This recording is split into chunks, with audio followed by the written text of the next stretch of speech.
तो welcome to को curricular master YouTube channel. आप सभी का स्वागत है आपके अपने यूट्यूब चैनल को करिकुलर मास्टर में। आज की वीडियो के माध्यम से हम लोग चर्चा करेंगे BA, BSc, BCom, BSc Ag, BSc home science, BBA, BCA 6 semester में को करिकुलर की परीक्षा जो होती है उसमें आपको communication skill and personality development से क्वेश्चंस पूछे जाते हैं। आपको बता दूं कि 30 जून को पेपर लगा हुआ है। एमजेपीआरयू रोहिलखंड बरेली विश्वविद्यालय जो है उसका पेपर लगा हुआ है। उससे संबंधित जितने भी कॉलेज हैं उन सभी में ये क्वेश्चंस आने की प्रबल संभावना है। आप सभी लोग इस वीडियो को अंत तक जरूर देखिएगा, ठीक है। और इस चैनल को सब्सक्राइब कर लीजिएगा क्योंकि इस चैनल पर एमजेपीआरयू बरेली से रिलेटेड सभी प्रकार की वीडियोस आपको को करिकुलर की मिलेगी। इसके साथ ही साथ ना केवल ये एमजेपीआरयू बरेली के लिए इंपॉर्टेंट होगा लेक्चर, वैसे तो बना अभी एमजेपीआरयू बरेली के लिए रहा हूं, लेकिन 2000 क्योंकि उसी का पेपर बचा हुआ 2025 में, बाकी सभी विश्वविद्यालयों का हो चुका है।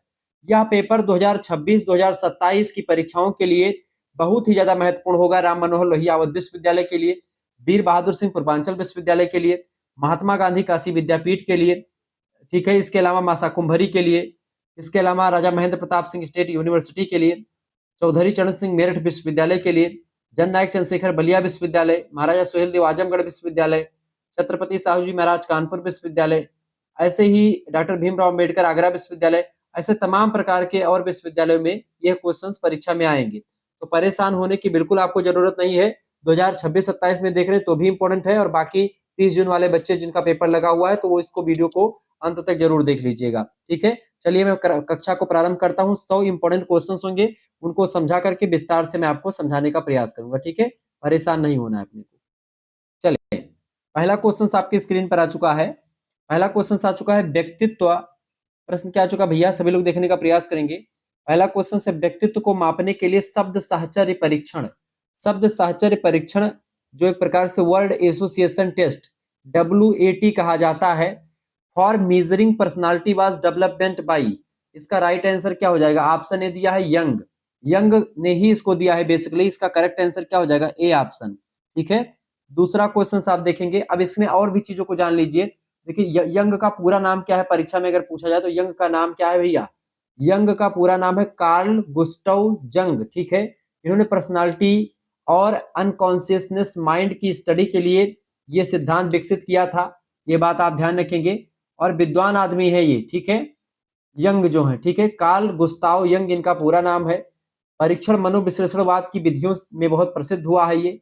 इसके साथ साथ आपको बताऊं, जो कैटल है, कैटल का प्रश्न पूछा जाता है। कैटल क्यों करेक्ट आंसर नहीं होगा? इसलिए नहीं होगा क्योंकि कैटल ने क्या दिया है, आपसे प्रश्न पूछा जाता है कि 16 व्यक्तित्व परीक्षण जो हुआ था, यानी 16 PF, ठीक है, जो पर्सनालिटी जो है एक प्रकार से डेवलपमेंट को लेकर के 16 व्यक्तित्व परीक्षण का सिद्धांत दिया था, ठीक है, वो किसने दिया? कैटल ने दिया है। इसके अलावा मुरे, मार्गन एंड मुरे नाम के दो विद्वान हैं, इन लोगों ने क्या दिया है? तो इन लोगों ने TAT परीक्षण दिया है। TAT परीक्षण आपसे पूछेगा, TAT परीक्षण किसने दिया है? तो मार्गन एंड मुरे ने दिया है। TAT परीक्षण क्या है? TAT को कहा जाता है थियोमेटिक अप्रोसिएशन टेस्ट, यानी कि थीमेटिक अप्रोसिएशन टेस्ट जो होता है, ये 14 साल से ऊपर के बच्चों का व्यक्तित्व नापने के लिए इस परीक्षण का प्रयोग किया जाता है। यह बात आप ध्यान रखेंगे। आगे देखते हैं, दूसरा क्वेश्चन आपके स्क्रीन पर आ चुका है, फटाफट से आप देखने का प्रयास। दूसरा क्वेश्चन बहुत महत्वपूर्ण है आपकी परीक्षा के लिए। सेल्डन के अनुसार व्यक्तित्व के कितने प्रकार होते हैं? Option A 2, option B 3, option C 4, option D 5। बताइए करेक्ट आंसर क्या होगा? विस्तार से बताने का प्रयास करेंगे, सभी लोग बताइएगा। जो जो भी ये देख रहे हैं वीडियो, सभी लोगों से आंसर पूछा जा रहा है, विस्तार से बताएं। आप जान लीजिए पेपर हल कर रहे हैं, मैं बहुत ही बारीकी के साथ चीजों को समझाऊंगा ताकि कोई दिक्कत आपको ना हो, ठीक है, और बहुत ही बारीकी के साथ चीजें आपको समझ में आती रहे। दूसरे क्वेश्चन का करेक्ट आंसर क्या हो जाएगा? बिल्कुल, सेल्डन महोदय ने व्यक्तित्व के कितने प्रकार बताए भैया? सेल्डन महोदय ने 3 प्रकार के व्यक्तित्व बांटा है। 3 प्रकार के कौन कौन से? एक होता है भैया कौन सा? एंडोमार्फ, ठीक है। सेल्डन ने वर्गीकरण किया है शारीरिक संरचना के आधार पर, ठीक है, 3 प्रकार। एक होता है एंडोमार्फ। एंडोमार्फ जो होता है, उनकी शारीरिक बनावट, जैसे जो व्यक्ति मोटे होते हैं, गोल मटोल शरीर होता है, स्वभाव में बिल्कुल मिलनसार होते हैं, खुशमिजाज होते हैं, ठीक है, आराम पसंद करते हैं, खूब ज्यादा एक प्रकार से मौज मस्ती करने वाले होते हैं, गोल मटोल शरीर के होते हैं, तोंद निकली होती है, उसको बोलते हैं एंडोमार्फ व्यक्तित्व, ठीक है। दूसरा जो व्यक्तित्व बताया सेल्डन ने, वो कौन सा बताया? मेसोमार्फ। मेसोमार्फ व्यक्ति जो होते हैं वो मजबूत शरीर वाले होते हैं, पेशीय शरीर जिनकी होती है, स्वभाव से इनका साहस, मतलब साहसी होते हैं, ऊर्जावान होते हैं, आक्रामक होते हैं, सक्रिय हमेशा होते हैं। और तीसरा होता है एक्टोमार्फ। एक्टोमार्फ वे व्यक्तित्व होता है, ये पतले होते हैं, लंबे होते हैं, शरीर में दुर्बल होते हैं, हमारी तरह एकदम से, स्वभाव बिल्कुल चिंतनशील होता है, अंतर्मुखी व्यक्तित्व होते हैं।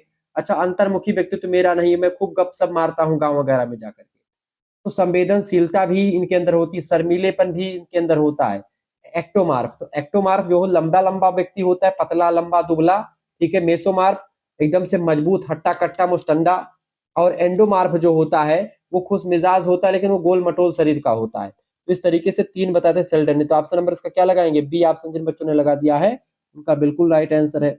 तीसरा क्वेश्चन ऐसे समझ समझ करके आगे बढ़ेंगे तो आपका क्लियर होता रहेगा। अगला क्वेश्चन आ चुका है, आइजेंक के अनुसार स्नायु विकृति का दूसरा ध्रुव होता है। ऑप्शन ए अंतर्मुखता, ऑप्शन बी बहिर्मुखता, ऑप्शन सी मनोविकृति, ऑप्शन डी स्थिरता। करेक्ट आंसर क्या होगा? विस्तार से बताएं, बताइए भाई, तीसरे का राइट आंसर क्या हो जाएगा? आइजेंक, आइजेंक के अनुसार बिल्कुल राइट आंसर क्या हो जाएगा? आइजेंक के अनुसार स्नायु विकृति का दूसरा ध्रुव जो होता है वो होता है स्थिरता। राइट आंसर इसका क्या हो जाएगा? डी ऑप्शन इसका राइट आंसर हो जाएगा। ठीक है, जिन बच्चों ने डी लगा दिया उनका बिल्कुल राइट आंसर है। ठीक है, आइजेंक एक प्रसिद्ध व्यक्ति मनोवैज्ञानिक है, पर्सनालिटी साइकोलॉजिस्ट माने जाते हैं, जिन्होंने व्यक्तित्व को मापने के लिए 3 आयाम का सिद्धांत दिया है।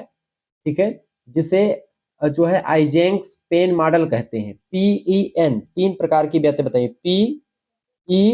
PEN, ठीक है, PEN की अगर बात की जाए तो ये होते क्या है? एक P का मतलब होता है मनोविकृति, मनोविकृति यानी कि इसको बोलते हैं साइकोटिज्म। ठीक है, यानी कि ये इनमें शामिल है। इसके अलावा एक दूसरा होता है P, और E का मतलब क्या होता है बेटा? E का मतलब क्या होता है? E का मतलब होता है बहिर्मुखता, यानी कि एक्स्ट्रा वर्जन। ठीक है, ये भी आपका बिल्कुल सही है। और तीसरा आपका क्या होता है? जो है आपका यन, यन का मतलब क्या होता है? स्नायु विकृति। तो स्नायु विकृति क्या होती है? भावात्मक अस्थिरता, चिंता, डर, तनाव ग्रस्तता, इसी को स्नायु विकृति कहा जाता है। द्विध्रुवीय जो एक प्रकार से बायोपोलर माप है, उसमें एक तरफ आपका स्थिरता, दूसरी तरफ आपका स्नायु विकृति का दूसरा जो ध्रुव होता है वो स्थिरता ही होती है। ये बात आप ध्यान रखेंगे। तो क्लियर हो गया आपका? क्लियर? इस तरीके से आप लोगों ने चीजों को समझा। तो इसका करेक्ट आंसर क्या हो जाएगा? डी ऑप्शन, यानी तीसरे का डी ऑप्शन जिन बच्चों ने लगा उनका बिल्कुल करेक्ट आंसर हो जाएगा। आगे देखते हैं, अगला क्वेश्चन आपके स्क्रीन पर आ चुका है। चौथा नंबर क्वेश्चन है, आइजेंक के अनुसार अंतर्मुखता को दूसरे ध्रुव का नाम है। उसके दूसरे ध्रुव का क्या नाम है भैया? उसके दूसरे ध्रुव का क्या नाम है? फटाफट से आप बताने का प्रयास करेंगे। तो इसके दूसरे आयाम का एक ध्रुव कौन सा होता है? बिल्कुल राइट आंसर क्या हो जाएगा? एक तो आपका हो गया वो, दूसरा ध्रुव कौन सा होता है? दूसरा ध्रुव आपका इसे PAN हो गया। दूसरा ध्रुव क्या है? बहिर्मुखता हो सकती है इसका, या स्नायु विकृति भी हो सकती है। ठीक है, फटाफट से आप बताने का प्रयास करेंगे। आइजेंक के अनुसार अंतर्मुखता को दूसरे ध्रुव का नाम है। ऑप्शन ए स्थिरता, ऑप्शन बी स्नायु विकृति, ऑप्शन सी बहिर्मुखता, ऑप्शन डी मनोविकृति। करेक्ट आंसर क्या होगा? इसका राइट आंसर क्या हो जाएगा? स्नायु विकृति बिल्कुल राइट आंसर हो सकता है इसका, या बहिर्मुखता होगा? क्या करेक्ट आंसर होगा आप बताएंगे? आइजेंक के अनुसार अंतर्मुखता का दूसरा ध्रुव क्या कहलाता है? अंतर्मुखता एक होगा, दूसरा जाहिर सी बात है बहिर्मुखता हो जाएगा। ठीक है, ये बात है। स्नायु विकृति और स्थिरता एक दूसरे के होते हैं। स्नायु विकृति और स्थिरता ये एक दूसरे के, एक ध्रुव पर स्थिरता रहेगी, दूसरे पर स्नायु विकृति रहेगी। लेकिन जब एक ध्रुव पर बहिर्मुखता रहेगी तो दूसरे पर अंतर्मुखता रहेगी, ये बात ध्यान रखेंगे। इसका राइट आंसर क्या हो जाएगा? C option. जिन बच्चों ने इसका सी लगा दिया चौथे का बिल्कुल राइट आंसर आ चुका है। ठीक है, अंतर्मुखता बनाम बहिर्मुखता होता है। अंतर्मुखी व्यक्तित्व और बहिर्मुखी व्यक्तित्व किसने बांटा है? व्यक्तित्व मापन में दो विद्वान, एक विद्वान है कार्ल जुंग नाम के, उन्होंने व्यक्तित्व मापन की बताई कि व्यक्तित्व दो प्रकार के होते हैं, एक होते अंतर्मुखी, एक होते बहिर्मुखी। अंतर बहिर्मुखी जो होते हैं वो सभी से बोलते चालते हैं, खुश मिजाज होते हैं। अंतर्मुखी अपने आप में खोए रहते हैं। ठीक है, बहिर्मुखी मिलनसार, बातूनी, सक्रिय, उत्साही, सामाजिक रूप से एकदम से मुखर होते हैं। जबकि अंतर्मुखी जो होते हैं शांत, एकांत प्रिय, विचारशील, ध्यान केंद्रित करने वाले, सामाजिक रूप से बिल्कुल समाज से कटे कटे फिरते हैं। ठीक है, आगे देखते हैं। पांचवा क्वेश्चन आप देखेंगे।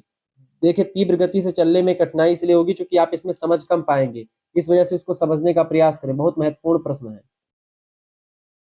अल्पोर्ट के द्वारा दिए गए व्यक्तित्व के सिद्धांत को कहते हैं। ऑप्शन ए टाइप सिद्धांत, ऑप्शन बी सील गुण सिद्धांत, ऑप्शन सी धातु स्वभाव सिद्धांत।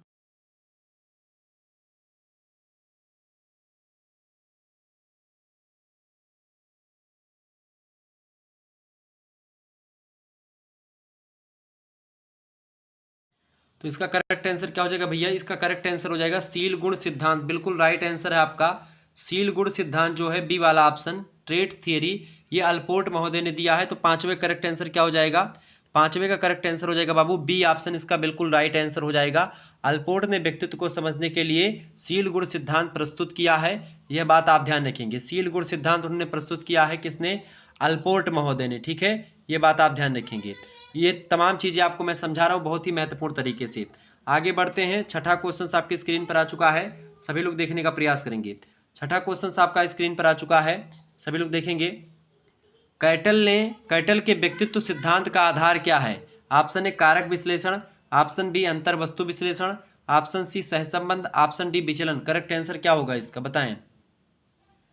तो कैटल जो है, इनके व्यक्तित्व सिद्धांत का आधार है the basis of theory of personality given by cattle is. इसका राइट आंसर क्या हो जाएगा? इसका करेक्ट आंसर क्या हो जाएगा भाई? सभी लोग बताने का प्रयास करेंगे, सही से बताएं। देखें, व्यक्तित्व कैटल ने 16 मूल व्यक्तित्व गुणों के बारे में बताया था, पर्सनालिटी फैक्टर्स के बारे में बताया। इसी को 16 PF की सिद्धांत कहा जाता है। ठीक है, ये बात आप ध्यान रखेंगे। तो इसका राइट आंसर क्या हो जाएगा? इसका करेक्ट आंसर क्या हो जाएगा? कारक विश्लेषण, फैक्टर एनालिसिस किया था। ठीक है, करेक्ट आंसर क्या हो जाएगा इसका? ए ऑप्शन इसका राइट आंसर हो जाएगा। छठवें का जिन बच्चों ने ए लगा दिया उनका बिल्कुल राइट आंसर है। ठीक है, आगे बढ़ते हैं। अगला क्वेश्चन आपकी स्क्रीन पर आ चुका है, सातवां क्वेश्चन आप देखेंगे। सातवां क्वेश्चन आपकी स्क्रीन पर आ चुका है, बहुत इंपॉर्टेंट क्वेश्चन है।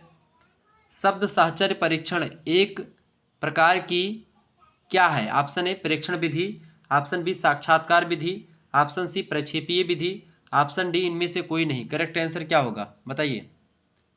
सातवें का राइट आंसर क्या हो जाएगा? सभी लोग बताने का प्रयास करेंगे। सातवें करेक्ट आंसर क्या हो जाएगा? यह एक प्रक्षेपी विधि है। कौन सी विधि बेटा? प्रक्षेपीय विधि है। सी ऑप्शन प्रोजेक्टिव मेथड है। प्रोजेक्टिव मेथड, शब्द साहचर्य परीक्षण जो है, वर्ड एसोसिएशन टेस्ट, एक प्रक्षेपी तकनीक है। ऑप्शन नंबर इसका सी जिन बच्चों ने लगा दिया सातवें का, बिल्कुल राइट आंसर हो जाएगा। सी ऑप्शन बिल्कुल करेक्ट आंसर हो जाएगा। ठीक है, यह बात आप ध्यान रखेंगे। क्लियर? आगे देखते हैं। अगला क्वेश्चन आपकी किस स्क्रीन पर आ चुका, आठवां नंबर क्वेश्चन है। प्रश्न बहुत ही जबरदस्त है। व्यक्तित्व का आवश्यकता पदानुक्रम सिद्धांत किसने दिया? Option A Allport, option B Cattell, option C Freud, option D Maslow. Correct answer क्या होगा, बताइए, सभी लोग बताएंगे। व्यक्तित्व का आवश्यकता पदानुक्रम सिद्धांत बहुत ही फेमस है। इसको किसने दिया है भैया? प्रोफेसर मैस्लो ने दिया है इसको। डी ऑप्शन इसका राइट आंसर हो जाएगा। डी ऑप्शन जिन बच्चों ने आठवां का लगा दिया बिल्कुल करेक्ट आंसर हो जाएगा। क्योंकि आप देखते हैं मैस्लो का पूरा नाम क्या है? Abraham Maslow. इन्होंने आवश्यकताओं का पदानुक्रम सिद्धांत दिया, जो मानव प्रेरणा और व्यक्तित्व विकास को समझाने का एक महत्वपूर्ण सिद्धांत है। 5 स्तरीय आवश्यकता पदानुक्रम दिया। पहला है शारीरिक आवश्यकता, जैसे कि कुछ भोजन, पानी, नींद, हवा, ये हमको एक प्रकार से शारीरिक आवश्यकताएं होती हैं। दूसरी आवश्यकता होती है सुरक्षा की, सेफ्टी नीड्स, जैसे कि सुरक्षा, स्थिरता, आश्रय, स्वास्थ्य वगैरह।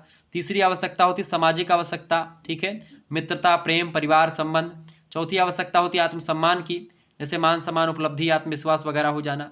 पांचवी आवश्यकता होती है आत्म साक्षात्कार की अवस्था, सेल्फ, ठीक है, करके आत्म साक्षात्कार, अपनी पूर्ण क्षमता को प्राप्त करना, रचनात्मकता, क्रिएटिविटी हमारे अंदर क्या है वो चीजें। बाकी अल्पोर्ट के ने मैंने आपको बता दिया, अल्पोर्ट ने सील गुण सिद्धांत दिया है, गुण सिद्धांत या ट्रेट थियरी कहते हैं। कैटल ने जो दिया है क्या दिया है? 16 PF सिद्धांत दिया है, फैक्टर सिद्धांत दिया है। सिगमंड फ्रायड ने ईड ईगो एंड सुपर ईगो की अवधारणा दी है। इसके साथ ही साथ मनोविश्लेषणवाद का सिद्धांत जो है सिगमंड फ्रायड ने दिया। तो करेक्ट आंसर इसका क्या हो जाएगा? 8वें का डी ऑप्शन। आगे देखेंगे 9वां नंबर क्वेश्चन आपकी स्क्रीन पर आ चुका है, फटाफट से आप देखने का प्रयास, बढ़िया क्वेश्चन है। निम्न में से कौन अशाब्दिक संचार की बीमा नहीं है? Option A kinetics, option B haptics, option C proxemics, option D chromatics. Correct answer क्या हो जाएगा, विस्तार से बताएं। 9वें का करेक्ट आंसर क्या हो जाएगा, सभी लोग बताइएगा। इसका राइट आंसर क्या हो जाएगा? तो अशाब्दिक संचार की विधा, मतलब विधा नहीं है, बीमा नहीं है, कौन सी? अशाब्दिक संचार को नॉन वर्बल कम्युनिकेशन कहा जाता है अंग्रेजी में, ठीक है। इसका मतलब होता है बिना बोले शरीर की गतिविधियों, संकेतों, मुद्राओं, हाव भाव, इन सभी के द्वारा विचारों और भावनाओं का आदान प्रदान करें, किसके द्वारा? बिना बोले, उसी को अशाब्दिक संचार कहते हैं। जबकि जो काइनेसिक्स होता है, ये क्या होता है बेटा? काइनेसिक्स की अगर बात की जाए, इसमें शरीर की भाषा जिसको बॉडी लैंग्वेज कहते हैं, उसी को काइनेसिक्स कहा जाता है। तो आपसे पूछेगा बॉडी लैंग्वेज को और किस नाम से जानते हैं, तो काइनेसिक्स भी कहते हैं, ठीक है। चेहरे का हाव भाव, चेहरे का भाव, अंगों की गति इसके अंतर्गत आते हैं। दूसरा होता है हैपेटिक्स। हैपेटिक्स जो होता है बाबू, ये स्पर्श के माध्यम से संचार को दर्शाता है, जैसे हाथ मिला करके, पीठ थपथपा करके या गले मिलना, ये सब आपका हैपेटिक्स होता है, यानी कि इसमें स्पर्श होना बहुत जरूरी है। शरीर इस काइनेसिक्स यानी बॉडी लैंग्वेज, हैपेटिक्स माने होता है टच होना, ठीक है। और दूसरा अगला है आपका प्रोक्सेमिक्स। प्रोक्सेमिक्स की अगर बात की है, प्रोक्सेमिक्स की बात करें बेटा, तो प्रोक्सेमिक्स जो होता है, ये जो होता है ये स्थान और दूरी यानी कि स्पेस एंड डिस्टेंस के माध्यम से संचार को दर्शाता है, यानी कितना आपको स्पेस देना है, कितनी डिस्टेंस से बात करनी है, यानी या सामाजिक दूरी जिसको कहते हैं सोशल डिस्टेंस, व्यक्तिगत जैसे आप किसी से बातचीत करें तो कितनी दूर खड़े होकर के बात करना है, ये प्रोक्सेमिक्स दिखाता है। यानी ये तीनों बेटा क्या हैं, ये अशाब्दिक संचार में शामिल हो जाते हैं। जबकि क्रोमेटिक्स जो होता है, क्रोमेटिक्स ये नहीं है अशाब्दिक संचार। क्रोमेटिक्स जो होता है रंगों से जुड़ा हुआ है, लेकिन यह मानक अशाब्दिक संचार की विधा नहीं माना जाता है, ठीक है। यह संचार का माध्यम हो सकता है, जैसे रंगों के प्रतीक का प्रयोग करके, जैसे लाल रंग खतरा का सूचक है, ठीक है, हरा रंग जो है ऐसे, तो ये सब क्रोमेटिक्स में आता है। तो क्रोमेटिक्स जो है एक अशाब्दिक संचार की विमा के अंतर्गत नहीं आता है, एक माध्यम जरूर है संचार का, लेकिन ये इसके अंतर्गत। तो ये आपका करेक्ट आंसर तीनों नहीं होंगे, तीनों मैंने आपको बता दिया, तीनों चारों चीजों को समझा दिया। करेक्ट आंसर क्या हो जाएगा इसका, डी ऑप्शन। 9वें का जिन बच्चों ने लगा दिया डी ऑप्शन, उनका बिल्कुल राइट आंसर है। 10वां क्वेश्चन आप देखने का प्रयास करेंगे। 10वां क्वेश्चन सभी लोग देखेंगे बेटा, फटाफट से आप देखने का प्रयास करेंगे। 10वां क्वेश्चन आ चुका है। प्रश्न क्या आ चुका है भाई, सभी लोग बताने का प्रयास करेंगे। अनुमानतः विश्व में कितनी साइन लैंग्वेज हैं? Option A 200, option B 300, option C 100, option D 500। Correct answer क्या होगा बताएं, साइन लैंग्वेज कितनी है? Approximately there are how many sign language is the world, बताने का प्रयास करेंगे। तो साइन लैंग्वेज जो है कम से कम 300 के आसपास है। ऑप्शन नंबर इसका बी करेक्ट आंसर हो जाएगा। जिन बच्चों ने बी लगा दिया उनका बिल्कुल राइट आंसर है, ठीक है। अमेरिकन लैंग्वेज जैसे तमाम प्रकार, जैसे कि आप देखते हैं अमेरिकन साइन लैंग्वेज, ठीक है, अमेरिका में, जैसे जिसको ASL कहते हैं। इंडियन साइन लैंग्वेज ISL कहते हैं, भारत में बोली जाती है। ब्रिटेन में फ्रेंच साइन लैंग्वेज। तो ऐसे ऐसे तमाम प्रकार के साइन लैंग्वेज हैं, अलग अलग देशों में बोली जाती हैं, ठीक है। ये बात आप ध्यान रखेंगे। क्लियर? आगे देखते हैं अगला क्वेश्चन। तो 10वें का करेक्ट आंसर क्या हो जाएगा, बी ऑप्शन 300। अगला क्वेश्चन आ चुका है, 11 नंबर क्वेश्चन आप देखेंगे। प्रश्न आ चुका है, वर्चुअल मीटिंग में भाग लेते समय एक प्रतिभागी के रूप में आपको क्या करना चाहिए? ऑप्शन ए मीटिंग पर ध्यान देना चाहिए, ऑप्शन बी अपना सेलफोन मूक रखना चाहिए, ऑप्शन सी जब आप बात ना कर रहे हो तो आप अपना माइक मूक रखना चाहिए। इन तीनों में से करेक्ट आंसर क्या होगा? क्या तीनों सही हो गए? बताएं, क्या तीनों आपको सही लग रहे हैं इनमें से? वर्चुअल मीटिंग करते समय एक प्रतिभागी के रूप में आपको क्या करना चाहिए? इसका करेक्ट आंसर क्या हो जाएगा? बिल्कुल तीनों सही हैं, ABC तीनों राइट आंसर हो जाएंगे। ये तीनों बातें बिल्कुल राइट आंसर हैं, ठीक है। तो जब भी आप मीटिंग करते समय रहें तो अपना सेलफोन, मोबाइल की घंटी नोटिफिकेशन को आप जो है क्या कर लें, साइलेंट मोड पे लगा लें, ठीक है। ये सब चीज़ें इसमें बिल्कुल सही होती हैं। आगे देखेंगे, यानी करेक्ट आंसर क्या हो जाएगा? 11वें का करेक्ट आंसर क्या हो जाएगा बेटा? डी ऑप्शन में जो लगा है 1 2 3 लगा दीजिएगा, तो डी ऑप्शन इसका लगा दीजिएगा। अगला क्वेश्चन आप देखेंगे, 12 नंबर क्वेश्चन आपकी स्क्रीन पर आ चुका है, फटाफट से आप देखने का प्रयास करेंगे। प्रश्न आ चुका है, मीटिंग फैसिलिटेटर होने के नाते आपको नहीं करना चाहिए। क्या नहीं करना चाहिए? ऑप्शन ए अपना काम दूसरों को सौंपना, ऑप्शन बी अगली मीटिंग की तैयारी, ऑप्शन सी फॉलो अप में अत्यधिक समय। करेक्ट आंसर क्या होगा? ऑप्शन ए 1 और 2, ऑप्शन बी 1 और 3, ऑप्शन सी 2 और 3, ऑप्शन डी 1 2 और 3। करेक्ट आंसर क्या होगा? मीटिंग बताएं, मीटिंग फैसिलिटेटर आप हैं तो उसके होने के नाते आपको क्या नहीं करना चाहिए इनमें से? फटाफट से आप बताने का प्रयास करेंगे। इनमें से करेक्ट आंसर क्या हो जाएगा? इसमें से देखिए, आपको अपना काम दूसरों को सौंपना नहीं चाहिए और ना ही आपको फेलो में अत्यधिक समय लेना चाहिए। करेक्ट आंसर, आप अगली मीटिंग की तैयारी कर सकते हैं, लेकिन ये फर्स्ट और थर्ड, इसका करेक्ट आंसर क्या हो जाएगा? बी ऑप्शन में दिया है राइट आंसर। तो 12वें का करेक्ट आंसर क्या हो जाएगा बाबू? B option. 13वां नंबर क्वेश्चन आपकी स्क्रीन पर आ चुका है, फटाफट से आप देखने का प्रयास करेंगे। 13वां नंबर क्वेश्चन क्या आ चुका है, निम्न में से कौन सा सोशल मीडिया का शिष्टाचार नहीं है? ऑप्शन ए हर किसी को फॉलो मत कीजिए, ऑप्शन बी अत्यधिक संचरण मत कीजिए, ऑप्शन सी जो आप चाहें उसे पोस्ट कीजिए, ऑप्शन डी कोई भी अशिष्ट भाषा नहीं। करेक्ट आंसर क्या होगा? निम्नलिखित में से कौन सा सोशल मीडिया का शिष्टाचार नहीं है?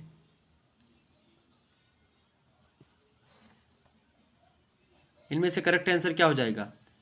जो आप चाहें उसे पोस्ट कर दीजिए, ये एक प्रकार से इसका शिष्टाचार नहीं है। हर किसी को फॉलो मत कीजिए, तो हर बिल्कुल ये शिष्टाचार है। अत्यधिक संचरण मत कीजिए, ये भी बिल्कुल ठीक बात है। कोई भी ऐसी भाषा का प्रयोग नहीं करना चाहिए, ये भी शिष्टाचार है सोशल मीडिया का। जबकि जो आप चाहें उसे पोस्ट कर दें, ये शिष्टाचार बिल्कुल भी नहीं है। ऐसे आजकल जो है जाति के नाम पर जो जिसका मन हो रहा है वो पोस्ट कर रहा है, जिसको मन हो रहा है जिसको गाली दे रहा है, तो ये सब चीज़ें बिल्कुल सोशल मीडिया के लिए जो है एक शिष्टाचार नहीं है। सोशल मीडिया का शिष्टाचार जो है, तो इसका करेक्ट आंसर क्या हो जाएगा? C option, post what you want. जो आप चाह रहे हो पोस्ट कर दें, ऐसा बिल्कुल भी नहीं होता है। जो आप चाह रहे हो जो नहीं, वो जो समाज चाह रहा है, जो लोग चाह रहे हैं उसको पोस्ट करना होता है। सी ऑप्शन, जो सही होता है वो पोस्ट करना होता है। तो इसका सी ऑप्शन करेक्ट आंसर होगा। 14 नंबर क्वेश्चन आ चुका है, कौन सा सोशल मीडिया प्लेटफॉर्म नहीं है? देखिए एक्स माने ट्विटर, गूगल, फेसबुक, ये तीनों ट्विटर ये सब क्या है? ये सब सोशल मीडिया प्लेटफॉर्म है। जबकि लिंक्डइन जो है ये एक वेबसाइट है जो कि नौकरी प्रदान करती है लोगों को। ऑप्शन नंबर इसका ए करेक्ट आंसर होगा। 14 का ए ऑप्शन जिन बच्चों ने लगा दिया उनका बिल्कुल राइट आंसर है। ठीक है, सभी लोग देखिएगा, बहुत महत्वपूर्ण तरीके से मैं आपको समझा रहा हूँ। ठीक है, सभी लोग देखने का प्रयास करेंगे। तो 15वें करेक्ट आंसर क्या होगा? सभी लोग देखने का प्रयास करेंगे। प्रश्न आ चुका है, फेसबुक किसने बनाई थी? फेसबुक किसने बनाई थी बेटा? मार्क जुकरबर्ग ने बनाई है। डी ऑप्शन इसका राइट आंसर हो जाएगा। तो 15वें का डी ऑप्शन जिन बच्चों ने लगा दिया उनका बिल्कुल राइट आंसर है। ठीक है,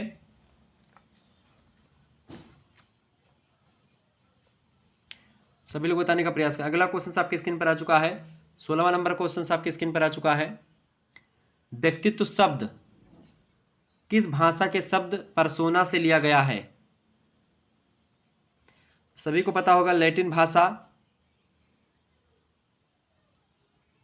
किस भाषा से लिया गया? व्यक्तित्व शब्द जो है, व्यक्तित्व शब्द जो है पर्सनालिटी शब्द से बना है। पर्सनालिटी शब्द जो है परसोना से बना है। परसोना शब्द जो है ये रंगमंच पर अभिनेता द्वारा पहना गया एक मुखौटा जो मास्क होता था उसके लिए प्रयोग करते थे पहले। बाद में यह शब्द किसी व्यक्ति की बाहरी छवि, आचरण और व्यवहार शैली के प्रयोग होने लगा। ठीक है, पर्सनालिटी का मतलब क्या होता है? व्यक्तित्व, जिसको आप कहते हैं हिंदी में। तो लैटिन भाषा का शब्द है। ऑप्शन नंबर इसका बी करेक्ट आंसर हो जाएगा, लैटिन। जिन बच्चों ने 16वें का बी ऑप्शन लगा दिया है उनका बिल्कुल राइट आंसर आ चुका है। 17वां नंबर क्वेश्चन आपकी स्क्रीन पर आ चुका है। प्रश्न आ चुका है बेटा, सभी लोग देखने का प्रयास करेंगे। व्यक्तित्व की सबसे लोकप्रिय परिभाषा किसने दी है? ऑप्शन ए अल्पोर्ट ने, ऑप्शन बी फ्रायड ने, ऑप्शन सी कैटल ने, ऑप्शन डी स्कीनर ने। करेक्ट आंसर क्या हो जाएगा बताइए? व्यक्तित्व की सबसे लोकप्रिय परिभाषा किसने दी है? बिल्कुल राइट आंसर आपका हो जाएगा, अल्पोर्ट ने व्यक्तित्व की सबसे लोकप्रिय परिभाषा दी है। जिन बच्चों ने 17वें का ए लगा दिया उनका बिल्कुल राइट आंसर हो जाएगा। व्यक्तित्व की सबसे अच्छी परिभाषा जो है इन्होंने दी है अल्पोर्ट महोदय ने। अल्पोर्ट महोदय ने जो परिभाषा दी उन्होंने कहा कि व्यक्तित्व व्यक्ति के भीतर स्थित उन मनोदैहिक प्रणालियों का गतिशील संगठन है जो उसके पर्यावरण के प्रति उसके अद्वितीय समायोजन को निर्धारित करता है। ठीक है, ये बात ध्यान रखें। जबकि सिगमंड फ्रायड की अगर बात की जाए, वो मनोविश्लेषणवाद के प्रणेता हैं, id, ego and super ego के उदाहरण देते हैं। कैटल ने 16 पीएफ सिद्धांत दिया है। ठीक है, इसके अलावा स्कीनर की अगर बात की, स्कीनर जो है वो एक प्रकार से अधिगम के सिद्धांत से रिलेटेड है। तो 17वें का ए ऑप्शन जिन बच्चों ने लगा दिया उनका बिल्कुल राइट आंसर। 18 नंबर, मनोविश्लेषण सिद्धांत का पिता किसे कहा जाता है? तो सिगमंड फ्रायड को कहा जाता है। बिल्कुल राइट आंसर आपका हो जाएगा सी ऑप्शन। जिन बच्चों ने सी लगा दिया उनका राइट आंसर हो जाएगा। अगला क्वेश्चन आपकी स्क्रीन पर आ चुका है, 19 नंबर क्वेश्चन आप देखेंगे। व्यक्तित्व का जैविक निर्धारक कौन सा है? इनमें से बताएं, व्यक्तित्व का जैविक निर्धारक कौन सा है? ऑप्शन ए बुद्धि, ऑप्शन बी अभिवृत्ति, ऑप्शन सी विश्वास, ऑप्शन डी स्नायुमंडल। करेक्ट आंसर क्या हो जाएगा? बिल्कुल इसका राइट आंसर क्या हो जाएगा 19 नंबर का? सभी लोग बताने का प्रयास करेंगे, सभी लोग बताइएगा इसका राइट आंसर कौन बताएगा भाई? किसका करेक्ट आंसर आता है? मैं देख रहा हूँ, चलिए बताएं।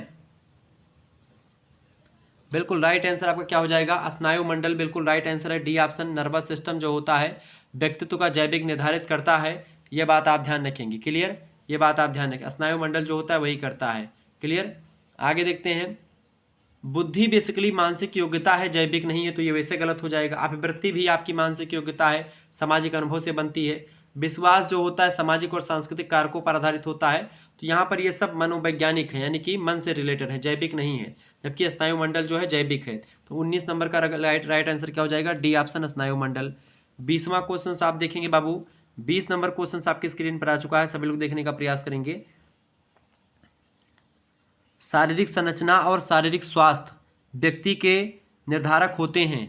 ऑप्शन ए जैविक निर्धारक, ऑप्शन बी मनोवैज्ञानिक निर्धारक, ऑप्शन सी सामाजिक निर्धारक, ऑप्शन डी सांस्कृतिक निर्धारक। करेक्ट आंसर क्या हो जाएगा, फटाफट से आप बताएंगे।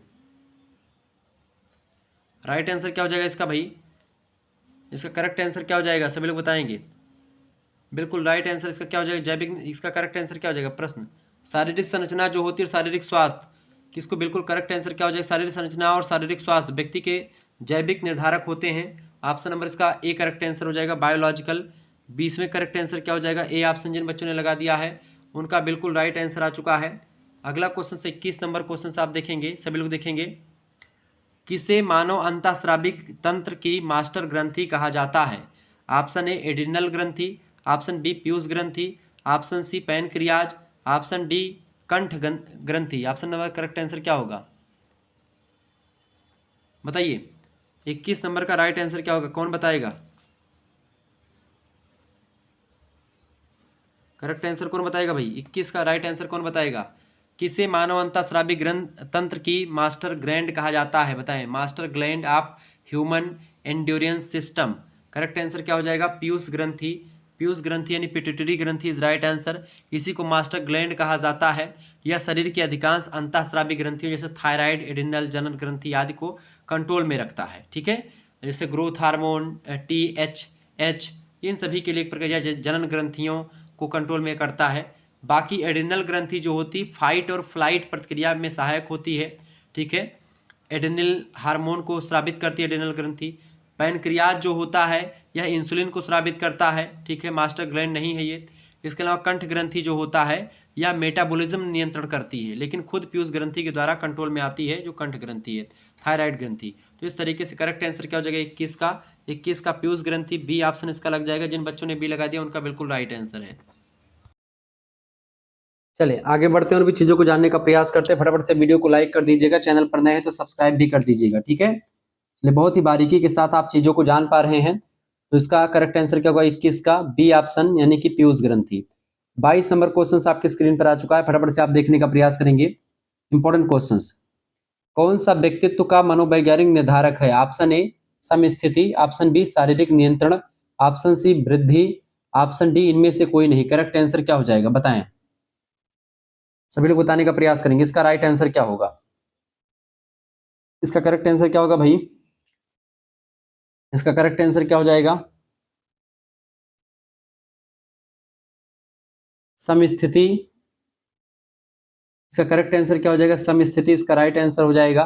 व्यक्तित्व का मनोवैज्ञानिक निर्धारक जो है आपका शारीरिक नियंत्रण तो नहीं होगा, समस्थिति भी नहीं होगा। इसका करेक्ट आंसर क्या हो जाएगा, व्यक्तित्व का मनोवैज्ञानिक निर्धारक बुद्धि होगा। बिल्कुल सी ऑप्शन इंटेलिजेंस इसका करेक्ट आंसर हो सकता है, इंटेलिजेंस। ठीक है, बुद्धि बिल्कुल करेक्ट आंसर हो जाएगा इसका, सी ऑप्शन बुद्धि बिल्कुल करेक्ट आंसर होगा। 22 का सी ऑप्शन। 23 नंबर क्वेश्चन आप देखेंगे। 23 नंबर क्वेश्चन आपके स्क्रीन पर आ चुका, कौन सा व्यक्तित्व का सामाजिक निर्धारक है। देखिए पूर्वाग्रह, समूह पद और समूह गतिशीलता, ये तीनों जो हैं इसके निर्धारक है। इसका डी ऑप्शन करेक्ट आंसर हो जाएगा 23 का डी लगा दीजिएगा। 24 नंबर क्वेश्चन आपके स्क्रीन पर आ चुका, फटाफट से आप देखने का प्रयास करेंगे। 24 नंबर क्वेश्चन आपके स्क्रीन पर आ चुका है, ग्रेड, शैक्षिक सम्मान और उच्च शिक्षा व्यक्तित्व के शैक्षिक निर्धारक हैं। बिल्कुल राइट आंसर हो जाएगा A option educational, A option. ठीक है, 25 नंबर क्वेश्चन आपके स्क्रीन पर आ चुका है, फटाफट से आप देखने का प्रयास करेंगे। प्रश्न है परिवार का आकार, पारिवारिक भूमिकाएं और पारिवारिक वातावरण व्यक्तित्व के पारिवारिक निर्धारक हैं। बिल्कुल करेक्ट आंसर हो जाएगा इसका बी ऑप्शन फैमिली। ठीक है, जिन बच्चों ने लगा दिया बी ऑप्शन बिल्कुल राइट आंसर है। 26 नंबर क्वेश्चन आ चुका है, फटाफट से आप देखने का प्रयास करेंगे। तीव्र संवेग, संवेग वंचन, संवेगात्मक तनाव व्यक्तित्व के किस प्रकार के निर्धारक हैं। तो शैक्षिक, सामाजिक तो हो ही गया आपका, बचा कौन सा, संवेगात्मक, emotional. Option number C correct answer हो जाएगा। 26 का सी ऑप्शन बिल्कुल राइट आंसर है। 27 नंबर क्वेश्चन आपकी स्क्रीन पर आ चुका है, फटाफट से आप देखेंगे। अंतर्मुखता और बहिर्मुखता व्यक्तित्व के प्रकार किसने बताए हैं। तो कार्ल जुंग ने बताया है। ऑप्शन नंबर इसका डी करेक्ट आंसर हो जाएगा। 27 का डी ऑप्शन जिन बच्चों ने लगा दिया उनका बिल्कुल करेक्ट आंसर हो जाएगा। ठीक है, अगला क्वेश्चन आप देखेंगे। 28 नंबर प्रश्न आपकी स्क्रीन पर आ चुका है। प्रश्न आ चुका है, माउडस्ले बताएं माउडस्ले व्यक्तित्व प्रश्नावली का निर्माण किसने किया था? ऑप्शन ए आइजेंक ने, ऑप्शन बी फ्रायड ने, ऑप्शन सी कैटेल ने, ऑप्शन डी आलपोर्ट ने। करेक्ट आंसर क्या होगा? तो माउस माउडस्ले व्यक्तित्व प्रश्नावली का निर्माण जो किया था वो किसने किया था? फटाफट से आप बताने का प्रयास करेंगे।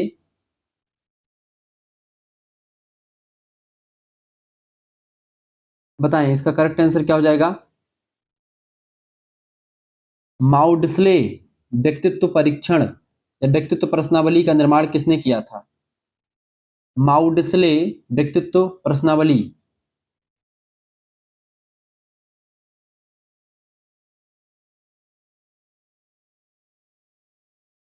बताएं इसका राइट आंसर क्या हो जाएगा?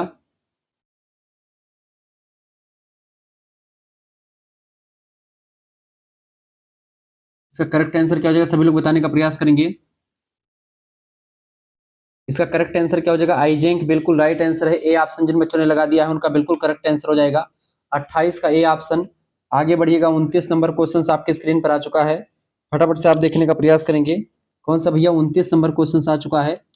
29 नंबर का करेक्ट आंसर क्या होगा? सभी लोग देखने का प्रयास करेंगे। अच्छा, ये जो व्यक्तित्व परीक्षण दिया था इन्होंने, क्या नाम है, जो है माउडस्ले व्यक्तित्व प्रश्नावली, आइजेंक ने कब दिया था? तो 1950 के दशक में विकसित किया था। इन्होंने परीक्षण का उद्देश्य व्यक्ति के दो मुख्य आयामों को मापना माना, एक तो बहिर्मुखता, एक अंतर्मुखता, ठीक, एक अस्थिरता उसकी। ठीक है, अगला क्वेश्चन आ चुका, लिबिडो का संप्रत्यय किसने दिया है? Libido, the concept of libido was given by. Libido का संप्रत्यय किसने दिया? स्किनर, वाटसन, फ्रायड या वेबर। करेक्ट आंसर क्या हो जाएगा? सभी लोग बताने का प्रयास करेंगे। बताएं। सिगमंड फ्रायड बिल्कुल राइट आंसर हो जाएगा। सी ऑप्शन इसका बिल्कुल सी ऑप्शन, ठीक है, 29 का सी ऑप्शन। लिबिडो की बात किसने करी है भाई? लिबिडो की बात करी किसने है? बिल्कुल सिगमंड फ्रायड ने करी है। लिबिडो की बात कौन करता है? Sigmund Freud. ठीक है, सबसे पहले इस शब्द का प्रयोग भी सिगमंड फ्रायड ने दिया, जो मनोविश्लेषणवाद के जनक माने जाते हैं। लिबिडो जो होता है एक लैटिन शब्द है। इसका मतलब होता है इच्छा या यौन इच्छा, यानी सेक्सुअल डिजायर जिसको कहते हैं, उसी को लिबिडो कहा जाता है। फ्रायड के अनुसार लिबिडो एक मानसिक ऊर्जा, यानी कि मानसिक ऊर्जा है जो मनुष्य के सभी इच्छाओं, व्यवहारों और विकास को संचालित करती है। बेसिकली यौन ऊर्जा को दर्शाता है लिबिडो। ठीक है, इसके 5 चरण होते हैं, जिसमें लिबिडो की ऊर्जा अलग अलग अंगों पर केंद्रित होती है। एक होता है मौखिक चरण, एक होता है मलोत्सर्ग चरण। जब बच्चा एक प्रकार से अपनी माता का दूध पीता है तो उसकी एक प्रकार से जो ये लिबिडो की इच्छा होती है वो संपूर्ण होती है। ओरल स्टेज कहते हैं उसको। फिर इसके कहते हैं दूसरा स्टेज होता है जिसको बोलते हैं मलोत्सर्ग चरण, जिसको आप बोलते हैं कि जब वो मल त्याग करता है तो उसको थोड़ा सा, ठीक है, इच्छाएं पूर्ण होती है। फिर होता है लिंग चरण, ठीक है, फिर उसके अंदर गोपन चरण, फिर जनन चरण। इस तरीके से 5 चरण होते हैं। इसको एक प्रकार से इन्होंने बताया है। ठीक है, सिगमंड फ्रायड ने। तो 29 का आप लगा दीजिएगा सी ऑप्शन। 30 नंबर क्वेश्चन आपके स्क्रीन पर आ चुका है। फटाफट से आप देखने का प्रयास करेंगे। व्यक्तित्व के निम्न में से कौन से तत्व हैं? अभिप्रेरणा, शील गुण। व्यक्तित्व के शील गुण और अभिप्रेरणा दोनों तत्व हैं। इसका करेक्ट आंसर क्या हो जाएगा? 1 और 2 दोनों करेक्ट आंसर हो जाएगा, बी ऑप्शन। ठीक है, आगे देखते हैं अगला क्वेश्चन आ चुका है। 30 का करेक्ट आंसर क्या हो जाएगा? बी ऑप्शन 30 का राइट आंसर हो जाएगा। 31 नंबर क्वेश्चन आप देखने का प्रयास करेंगे। चलें, 31 नंबर क्वेश्चन आ चुका बाबू। प्रश्न आप देखेंगे, बहिर्मुखता स्नायु विकृति और मनोविक्षिप्तता व्यक्तित्व की बीमाएं हैं, यानी डायमेंशन है, यह किसने बताया?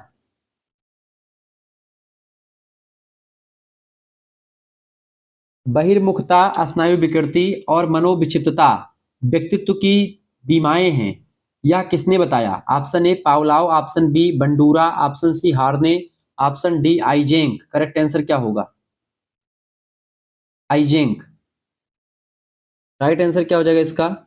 बहिर्मुखता स्नायु विकृति मनोविक्षिप्त। इससे पहले अभी हमने चर्चा करा था, आप लोगों ने देखा होगा। इसका करेक्ट आंसर क्या हो जाएगा? आइजेंक, ई आइजेंक करेक्ट आंसर हो जाएगा। डी ऑप्शन जिन बच्चों ने लगा दिया है वही करेक्ट आंसर हो जाएगा। मैंने आपको बताया था कि भाई पेन का सिद्धांत जो दिया था, पेन मॉडल जिसको आप कहते हैं, जिसको मनोविक्षिप्तता, बहिर्मुखता और स्नायु विकृति यानी भावात्मक स्थिरता, ठीक है, ये बात ध्यान रखेंगे। क्लियर? आगे बढ़ते हैं और भी चीजों को जानें। तो 31 का करेक्ट आंसर क्या लगाएंगे आप? डी ऑप्शन आइजेंक के द्वारा दिया गया है। 32 नंबर क्वेश्चन आपके स्क्रीन पर आ चुका है, सभी लोग देखने का प्रयास करेंगे। प्रश्न आ चुका है, MMPI क्या मापती है और इसका फुल फॉर्म क्या होता है और इस सिद्धांत को किसने दिया? ये व्यक्तित्व को मापने की एक इकाई होती है, पर्सनालिटी को मापती है, MMPI। इसको बोलते हैं मिनीसोटा मल्टी मल्टीपैसिक पर्सनालिटी इन्वेंटरी, ठीक है, इसी को बोलते हैं आप MMPI।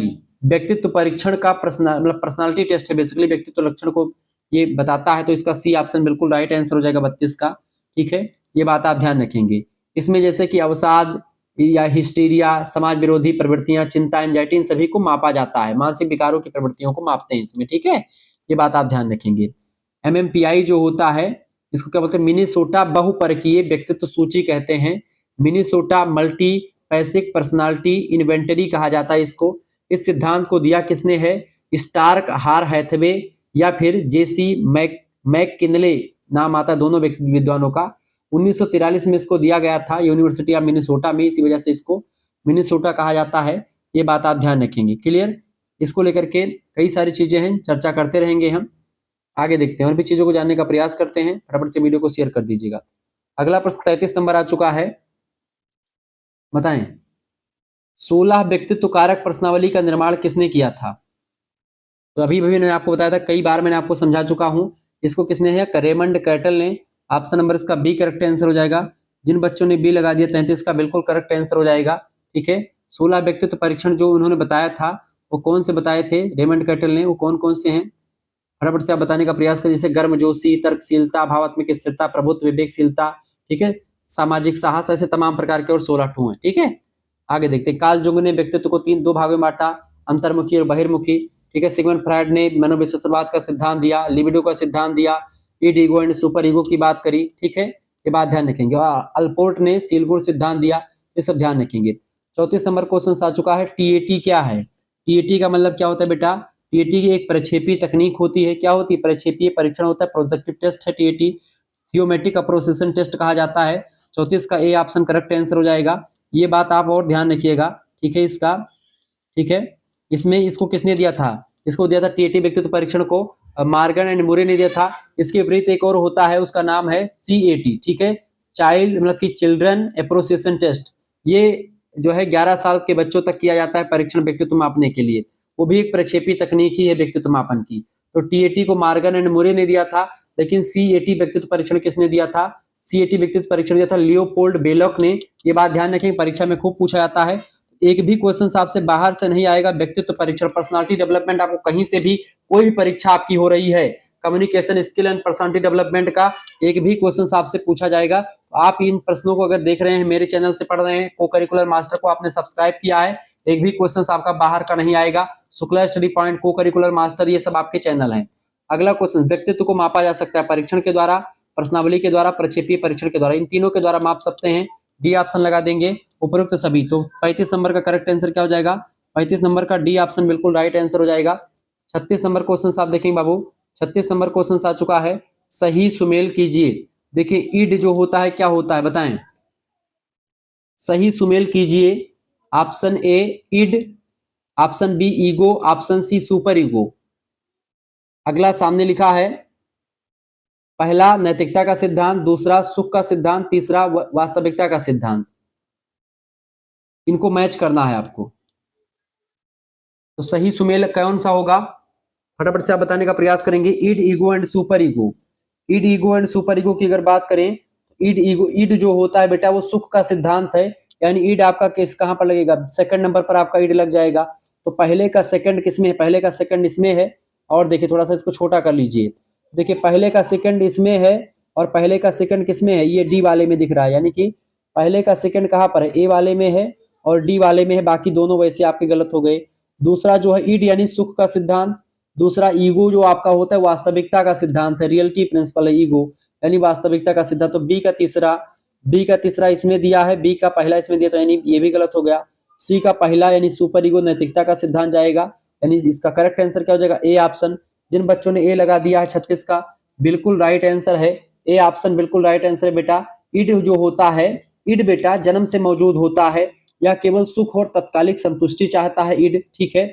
सिद्धांत इसमें सुख का सिद्धांत शामिल है। ईगो जो होता है ईड और बाहरी दुनिया के बीच मध्यस्थता की भूमिका को निभाता है, या वास्तविकता को ध्यान में रखते हुए निर्णय लेता है, ठीक है, इसीलिए इसको वास्तविकता का सिद्धांत कहते हैं ईगो को। तीसरा होता है आपका सुपर ईगो, सुपर ईगो जो है हमारे अंदर की नैतिक आवाज होती है, मोरल वॉइस होती है। सही गलत क्या है, मूल्य और सामाजिक मानदंड क्या है, क्या सही है क्या गलत है, इसको बताता है। ठीक है, ये नैतिकता का सिद्धांत को फॉलो करता है। इस तरीके से आपका मिलान हो गया फर्स्ट वाला। आगे देखते हैं, अगला क्वेश्चन आपके स्क्रीन पर आ चुका, फटाफट से आप देखेंगे। प्रश्न बहुत ही जबरदस्त आ चुका है। स्कूल व्यक्तित्व का किस श्रेणी का निर्धारक है? ऑप्शन ए सांस्कृतिक, ऑप्शन बी सामाजिक, ऑप्शन सी आर्थिक, ऑप्शन डी जैविक। करेक्ट आंसर क्या होगा? स्कूल जो होता है सांस्कृतिक या सामाजिक, इन्हीं दोनों में से कोई एक होगा। करेक्ट आंसर इसका क्या हो जाएगा? स्कूल जो होता है बेटा वो क्या होता है? सभी लोग बताने का प्रयास करेंगे, फटाफट से आप बताने का प्रयास करेंगे।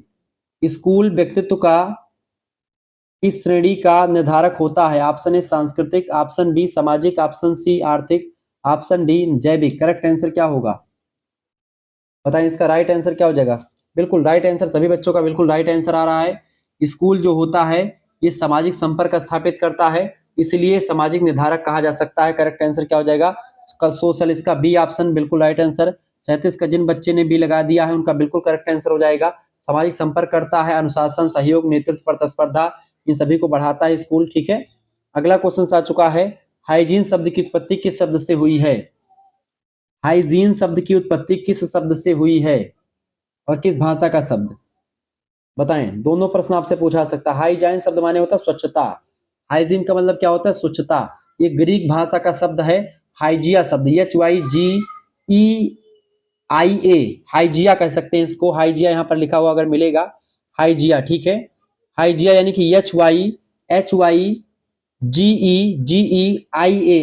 करेक्ट आंसर क्या हो जाएगा? C option. जिन बच्चों ने सी लगा दिया 38 का, बिल्कुल करेक्ट आंसर हो जाएगा सी ऑप्शन। ठीक है, शरीर की सफाई, वातावरण की स्वच्छता, भोजन की सफाई, बीमारियों से बचाव, ये सब हाइजीन होता है। ठीक है, ये बात आप ध्यान रखेंगे। अगला क्वेश्चन आ चुका है, 39 नंबर क्वेश्चन आ चुका है, फटाफट से आप देखने का प्रयास करेंगे। संचार का तात्पर्य अर्थ के स्थानांतरण तथा ज्ञान से है, यह परिभाषा किसने दी है? Option A Sigmund Freud, option B Stewart, option C सिगबैंड ने, option D Robinson. Correct answer क्या होगा? 39 का राइट आंसर कौन बताएगा भाई? इसका करेक्ट आंसर क्या हो जाएगा? बिल्कुल रॉबिन्सन की परिभाषा है, ऑप्शन नंबर इसका डी लगा दीजिएगा। 39 का जिन बच्चों ने डी लगा दिया उनका करेक्ट आंसर हो जाएगा। ठीक है, रॉबिन्सन के द्वारा परिभाषा दी गई है। सिगमंड फ्रायड मनोविश्लेषणवाद के जनक हैं। ठीक है, संचार की प्रत्यक्ष परिभाषा इन्होंने नहीं दी है। इसके अलावा स्टेवर्ट की अगर बात की जाए, स्टेवर्ट जो है ये भी नहीं है। ठीक है, बाकी और भी नहीं है। इसमें करेक्ट आंसर क्या हो जाएगा? डी विकल्प। ठीक है, ये बात आप ध्यान रखेंगे। और देखते हैं अगला क्वेश्चन आपके स्क्रीन पर आ चुका है, 40 नंबर। कम्युनिस्ट शब्द जो है किस भाषा का शब्द है? बताएं, कम्युनिस्ट शब्द किस भाषा का शब्द है? कम्युनिस्ट शब्द जो होता है ये किस भाषा का शब्द है? कम्युनिस्ट शब्द की बात करें तो लैटिन भाषा का कम्युनिस्ट जो शब्द है किस भाषा का? लैटिन भाषा का है। इसका बी ऑप्शन करेक्ट आंसर हो जाएगा। 40 का बी ऑप्शन इसका राइट आंसर हो जाएगा। कम्युनिस्ट शब्द जो है बेटा ये किस भाषा का है? लैटिन भाषा का शब्द होता है। इसका मतलब होता है समुदाय, और इसी से बना है कम्युनिकियर शब्द। ठीक है, या कम्युनिस्ट शब्द से बना कम्युनिकियर, इससे बनता है क्या? आपका जो कम्युनिकेशन शब्द है इसी से बनता है। Option number B correct answer हो जाएगा इसका। अगला क्वेश्चन आपके स्क्रीन पर आ चुका है, फटाफट से आप देखेंगे। 41 नंबर प्रश्न क्या है? संचार का विश्लेषण किन स्तरों पर होता है? ऑप्शन ए अंतः व्यक्तिक स्तर, ऑप्शन बी अंतर व्यक्तिक स्तर, ऑप्शन सी तकनीकी स्तर, ऑप्शन डी उपरोक्त सभी। करेक्ट आंसर क्या होगा? फटाफट से आप बताने का प्रयास करेंगे। 41 नंबर का राइट आंसर क्या हो जाएगा? बिल्कुल राइट आंसर इसका क्या हो जाएगा? इसका करेक्ट आंसर हो जाएगा उपरोक्त सभी, यानी डी ऑप्शन इसका बिल्कुल राइट आंसर है। 41 का जिन बच्चों ने डी लगा दिया है उनका बिल्कुल राइट आंसर है। ठीक है, 41 का कौन होगा? इसका डी ऑप्शन बिल्कुल राइट आंसर हो जाएगा। अगला क्वेश्चन आ चुका 42 नंबर। प्रश्न है संचार का संबंध में क्या सही नहीं है? संचार एक सामान्य प्रक्रिया है, या लक्ष्य निर्देशित होता है, या उद्देश्यपूर्ण प्रक्रिया है, यह जटिल प्रक्रिया होती है? बताएं, करेक्ट आंसर क्या हो जाएगा? संचार का संबंध में क्या सही नहीं है? एक समान प्रक्रिया है, ऑप्शन ए, ऑप्शन बी एक लक्ष्य निर्देशित होता है, ऑप्शन सी एक उद्देश्यपूर्ण होता है। ये तीनों बिल्कुल करेक्ट आंसर हैं, और डी वाला यही गलत लग रहा है, एक जटिल प्रक्रिया है। करेक्ट आंसर इसका क्या हो जाएगा? डी ऑप्शन जिन बच्चों ने लगा दिया है, कॉम्प्लेक्स प्रोसेस नहीं है ये। ठीक है, यही गलत कथन है। डी ऑप्शन जिन बच्चों ने लगा दिया है 42 का बिल्कुल राइट आंसर है। 43 नंबर क्वेश्चन पे आप जाएंगे। 43 नंबर क्वेश्चन आ चुका है, देखेंगे। निम्न में से कौन संचार प्रक्रिया के तत्व हैं? सूचना, कूटबद्ध करना, कूट खेलना, कूट खोलना। करेक्ट आंसर क्या हो जाएगा? बताएं, निम्न में से कौन संचार प्रक्रिया के तत्व हैं? ऑप्शन ए सूचना, ऑप्शन बी कूट करना यानी इनकोडिंग और डिकोडिंग, मैसेज सब होते हैं। इनमें से सभी करेक्ट आंसर हो जाएगा बेसिकली, ठीक है। 1 2 3 यानी कि इसका मैसेज, इनकोडिंग और डिकोडिंग दोनों इसका राइट आंसर हो जाएगा। संचार प्रक्रिया में पहला कौन सा होता है? तो सेंडर होता है जो संदेश को भेजता है, जिसको प्रेषक कहते हैं। दूसरा होता है मैसेज, संदेश जिसको जो बात या विचार भेजा जा रहा हो। एक तीसरा होता है इनकोडिंग, इनकोडिंग जो होता है कोडबद्ध करना, यानी जो सोच को शब्द, संकेत या चित्र में बदलना ही कोडिंग कहा जाता है। कोई सी चीज आपके दिमाग में चले उसको आपको लिख दे, वही कोड हो गया। ऐसे तीसरा होता है मीडियम, मीडियम के माध्यम से जिसमें हम बोल करके लिख करके इशारों में समझाते हुए माध्यम होता है, ठीक है। तीसरा अगला होता है आपका पांचवा रिसीवर जो ग्रहण करता है संदेश को। छठा होता है डिकोडिंग, संदेश को जो पढ़ने वाला होता है उसको पढ़ता है, डिकोड करता है। फिर उसके बाद में सातवां होता है फीडबैक देता है उसका, यानी कि डिकोड करता है, इसको क्या बोलते हैं? फीडबैक यानी उत्तर देना, प्रतिक्रिया देना। फिर उसके बाद में क्या होता है? तो ये सब चीजें होती है। और एक जो नॉइस है, शोर, इसमें बाधा उत्पन्न करती है, ये बात आप ध्यान रखेंगे। आगे देखिए, संचार प्रक्रिया के चरणों को सही क्रम में लगाइए। पहला क्या होता है बेटा? पहला होता है सेंडर यानी कि भेजने वाला यानी प्रेषक। आपका पहला क्या होगा? छठे नंबर पर पहला क्या होगा? छठे नंबर पर डी, डी, बाकी दोनों ये गलत हो जाएंगे वैसे, यानी पहले प्रेषक होगा यानी सेंडर। दूसरे पर कौन सा होगा? मैसेज। मैसेज कहां पर है? यहाँ पर मैसेज कहां पर बेटा? मैसेज यानी सूचना संदेश, सूचना संदेश ही जो है मैसेज होता है, यानी 6 और 5, 6 7 यहाँ पर ये भी गलत है, यानी पहला ही करेक्ट आंसर हो जाएगा, ठीक है। वैसे आप देखें तो दूसरे पर क्या हो जाएगा? आपका सूचना संदेश दूसरे पर हो जाएगा। तीसरा पर क्या होगा? तीसरे पर होगा इनकोडिंग। इनकोड यानी कि क्या होता है? कूटबद्ध करना, कूट लेखना, ठीक है। कूट लेखन, कूटबद्धता जिसको आप कह सकते हैं, फर्स्ट, ठीक है। तो फर्स्ट हो जाएगा तीसरे पर। फिर अगला हो जाएगा आपका क्या? माध्यम यानी कि चैनल, तो चौथा माध्यम हो जाएगा, चौथा फिर आ गया। फिर आपका सातवां होगा यानी कि प्रापक, यानी जिसके पास जाएगा आपका रिसीवर जो होगा, ठीक है। फिर वो डिकोड करेगा, रिसीवर या क्या करेगा? डिकोड, कोड को खोलेगा, दूसरा फिर हो जाएगा। फिर आपका तीसरा यानी कि डिकोड करेगा तो फिर प्रतिक्रिया देगा, यानी कि वो क्या करेगा? फीडबैक लिखेगा। फिर उसके बाद में आठवां लास्ट में होगा क्या आपका? ये आपका हो जाएगा पुनर्वेशन, ठीक है। इस तरीके से ये 8 चरण होते हैं आपके। इसका पहला ऑप्शन करेक्ट आंसर हो जाएगा। इसको इस तरीके से सजा सकते हैं, पहले छठे नंबर पर, फिर पांचवा, फिर पहला, फिर चौथा, फिर सातवां, फिर दूसरा, फिर तीसरा, फिर आठवां, ठीक है। ध्यान रखेंगे। तो 44 का करेक्ट आंसर क्या हो जाएगा बेटा? 44 का राइट आंसर क्या हो जाएगा बताएं? 44 का ए ऑप्शन बिल्कुल करेक्ट आंसर हो जाएगा। 43 का करेक्ट आंसर क्या था आपका? 43 का सी ऑप्शन करेक्ट आंसर था, ठीक है। आगे देखते हैं 45 नंबर। 45 नंबर क्वेश्चन आपके स्क्रीन पर आ चुका है, सभी लोग देखने का प्रयास करेंगे। प्रश्न आ चुका है, संचार की गति की दिशा के आधार पर संचार को वर्गीकृत किया गया है। ऑप्शन ए ऊर्ध्वगामी संचार, ऑप्शन बी मौखिक संचार, ऑप्शन सी पार्श्विक संचार। करेक्ट आंसर क्या हो जाएगा? देखिए, संचार की गति के आधार पर संचार की अगर बात की जाए तो इसमें से एक प्रकार से सभी आधारित, इसमें से करेक्ट आंसर क्या हो जाएगा? 1 2 3 बिल्कुल राइट आंसर हो जाएंगे आपके, यानी इसका डी ऑप्शन करेक्ट आंसर हो जाएगा। लिटरल कम्युनिकेशन, ओरल कम्युनिकेशन और अपवर्ड कम्युनिकेशन, ये सारे कम्युनिकेशन बेसिकली, ठीक है। ऊर्ध्वगामी, अधोगामी, पार्श्विक संचार, आवर्तगामी, ये सब संचार होते हैं। राइट आंसर क्या हो जाएगा? डी ऑप्शन बिल्कुल 45 का। जिन बच्चों ने डी लगा दिया उनका बिल्कुल राइट आंसर है, ठीक है। जिन बच्चों ने डी लगा दिया बेटा उनका बिल्कुल करेक्ट आंसर, बहुत बढ़िया। आगे देखते हैं अगला क्वेश्चन। चले, 46 नंबर क्वेश्चन आपके स्क्रीन पर आ चुका है, सभी लोग देखेंगे। पुनर्वेशन सूचना, शिकायतों और अवकाश अवकाश आवेदन पत्रों के लिए निम्न में से कौन सा संचार उत्तम होता है? ऑप्शन ए पार्श्विक संचार, ऑप्शन बी क्षैतिज संचार, ऑप्शन सी अधोगामी संचार, ऑप्शन डी ऊर्ध्वगामी संचार। करेक्ट आंसर क्या हो जाएगा बताइए? 46 नंबर का राइट आंसर क्या हो जाएगा? सभी लोग बताने का प्रयास करेंगे।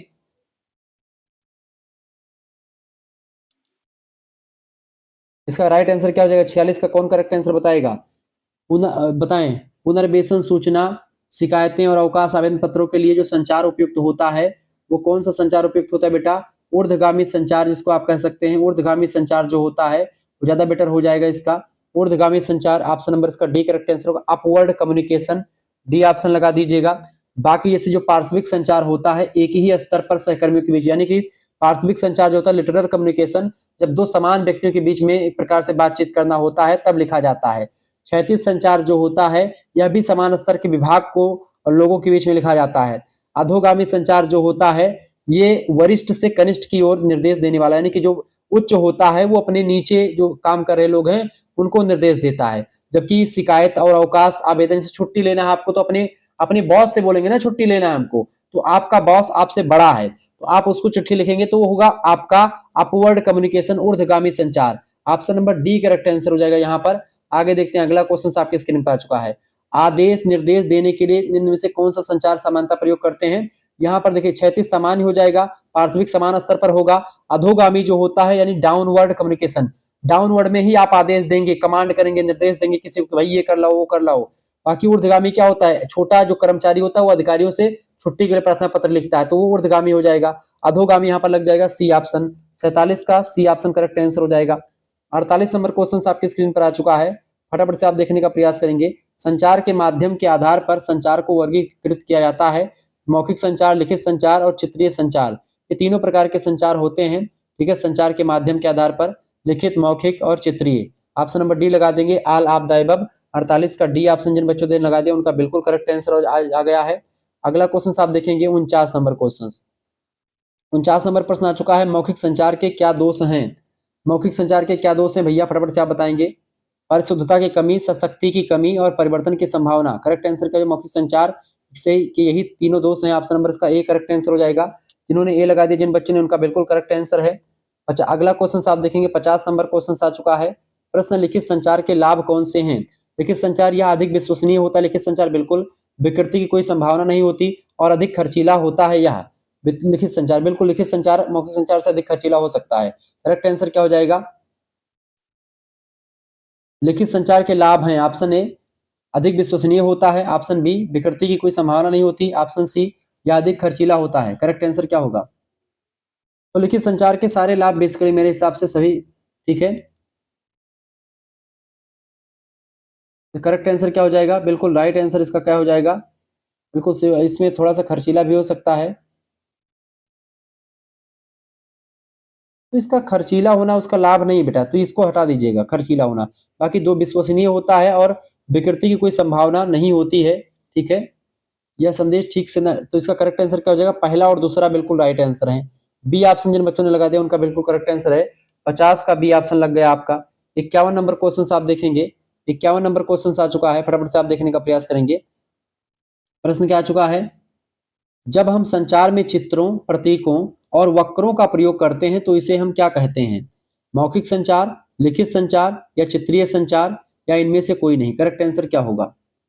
जाहिर सी बात है, बिल्कुल 51 का जिन बच्चों ने लगा दिया उनका बिल्कुल करेक्ट आंसर आ चुका है। इसका राइट आंसर क्या हो जाएगा? जब हम संचार में चित्रों, प्रतीकों और वक्रों का प्रयोग करते हैं तो उसे हम कौन सा संचार कहते हैं? उसको हम चित्रात्मक संचार कहते हैं। ठीक है, क्या बोलते हैं उसको? उसको हम चित्रात्मक यानी कि पिक्टोरियल कम्युनिकेशन कह सकते हैं। ऑप्शन नंबर इसका सी करेक्ट आंसर हो जाएगा। जिन बच्चों ने सी लगा दिया है उनका बिल्कुल करेक्ट आंसर हो जाएगा सी ऑप्शन। ठीक है, 51 का सी ऑप्शन। ठीक है, 52 नंबर क्वेश्चन आप देखेंगे, फटाफट से आप देखेंगे। प्रश्न आपकी स्क्रीन पर 52 नंबर आ चुका है। प्रशिक्षण के लिए सबसे प्रभावशाली संचार मिश्रण होता है, बताएं।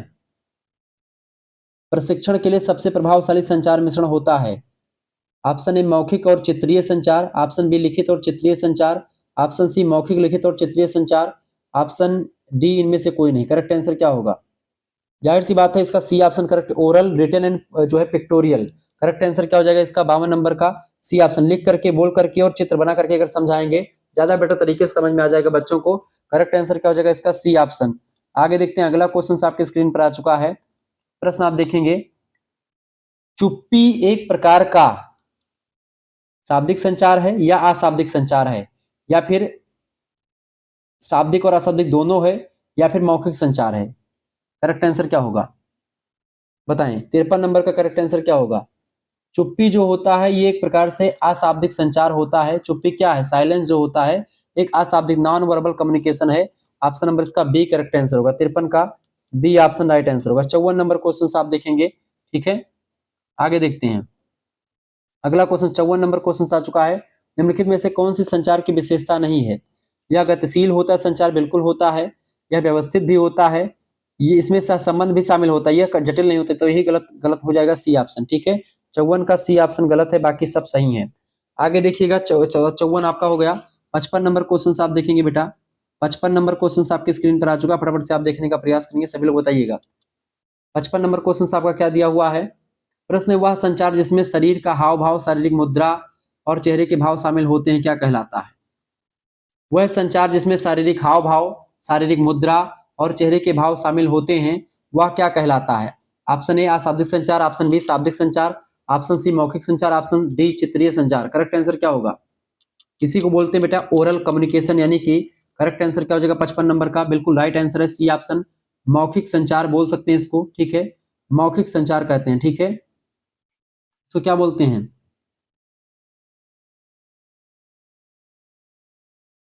शारीरिक हाव भाव, शारीरिक मुद्रा और चेहरे का भाव शामिल होता है तो मौखिक संचार में तो भाई बोलचाल हो जाता है, मौखिक संचार नहीं होगा। इसमें क्या होगा? ये क्या होगा? क्षैतिज मतलब कि चित्रीय संचार भी नहीं होगा, मौखिक संचार भी नहीं होगा, शाब्दिक संचार भी नहीं होगा, हाव भाव शरीर मुद्रा तो आप शाब्दिक संचार होगा, नॉन वर्बल कम्युनिकेशन अशाब्दिक संचार। करेक्ट आंसर क्या हो जाएगा? ए ऑप्शन, ठीक है। 56 नंबर क्वेश्चन आप देखेंगे, 56 नंबर क्वेश्चन आ चुका है, फटाफट से आप देखेंगे, थोड़ा सा दिख कम रहा है लेकिन फिर से मैं पढ़ने का प्रयास करता हूं, देख लीजिएगा आप सभी लोग। शब्दों की अपेक्षा क्रियाएं अधिक तेज होती हैं, यह वाक्य किस संचार पर ठीक रहता है? ऑप्शन ए शाब्दिक संचार, ऑप्शन बी अशाब्दिक संचार, ऑप्शन सी मौखिक संचार, ऑप्शन डी लिखित संचार। करेक्ट आंसर क्या होगा?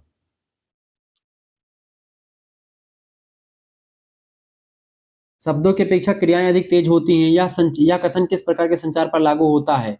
ये एक प्रकार से अशाब्दिक संचार पर लागू होता है। ऑप्शन नंबर इसका B correct answer, non verbal communication, जहां पर क्या होता है? शब्दों की अपेक्षा क्रियाएं अधिक तेज होती है। बी ऑप्शन करेक्ट आंसर होगा 56 का, ठीक है। 57 नंबर क्वेश्चन आप देखेंगे, 57 नंबर क्वेश्चन आपके स्क्रीन पर आ चुका है, फटाफट से आप देखने का प्रयास करेंगे, इंपॉर्टेंट क्वेश्चन 57 नंबर देखेंगे भाई। प्रश्न आ चुका है, संचार प्रक्रिया में सूचना के प्रवाह की प्रणाली के आधार पर संचार के प्रकार हैं। संचार प्रक्रिया में सूचना के प्रवाह की प्रणाली के आधार पर संचार के कितने प्रकार हैं? ऑप्शन ए औपचारिक संचार, ऑप्शन बी अनौपचारिक संचार, ऑप्शन सी ए और बी दोनों, ऑप्शन डी इनमें से कोई नहीं। करेक्ट आंसर क्या होगा बताएं? करेक्ट आंसर क्या हो जाएगा? बिल्कुल राइट आंसर आप सभी का आ रहा है, बहुत बढ़िया बहुत बढ़िया। इसका राइट आंसर क्या हो जाएगा? औपचारिक और अनौपचारिक दोनों करेक्ट आंसर हो जाएंगे इसके, ठीक है। ऑप्शन नंबर इसका सी करेक्ट आंसर हो जाएगा। सी ऑप्शन जिन बच्चों ने लगा दिया उनका बिल्कुल राइट आंसर है। 64 नंबर क्वेश्चन आप देखेंगे, ठीक है, सॉरी 64 बोल रहा हूँ, 57 नंबर क्वेश्चन आपका करेक्ट आंसर क्या हो जाएगा? C option. 58 नंबर क्वेश्चन आप देखिए बाबू, 58 नंबर क्वेश्चन आ चुका है, देखें प्रश्न क्या है, किस संचार को ग्रेप वाइन संचार भी कहा जाता है? ग्रेप वाइन संचार किस संचार को कहते हैं? अनौपचारिक संचार, औपचारिक संचार?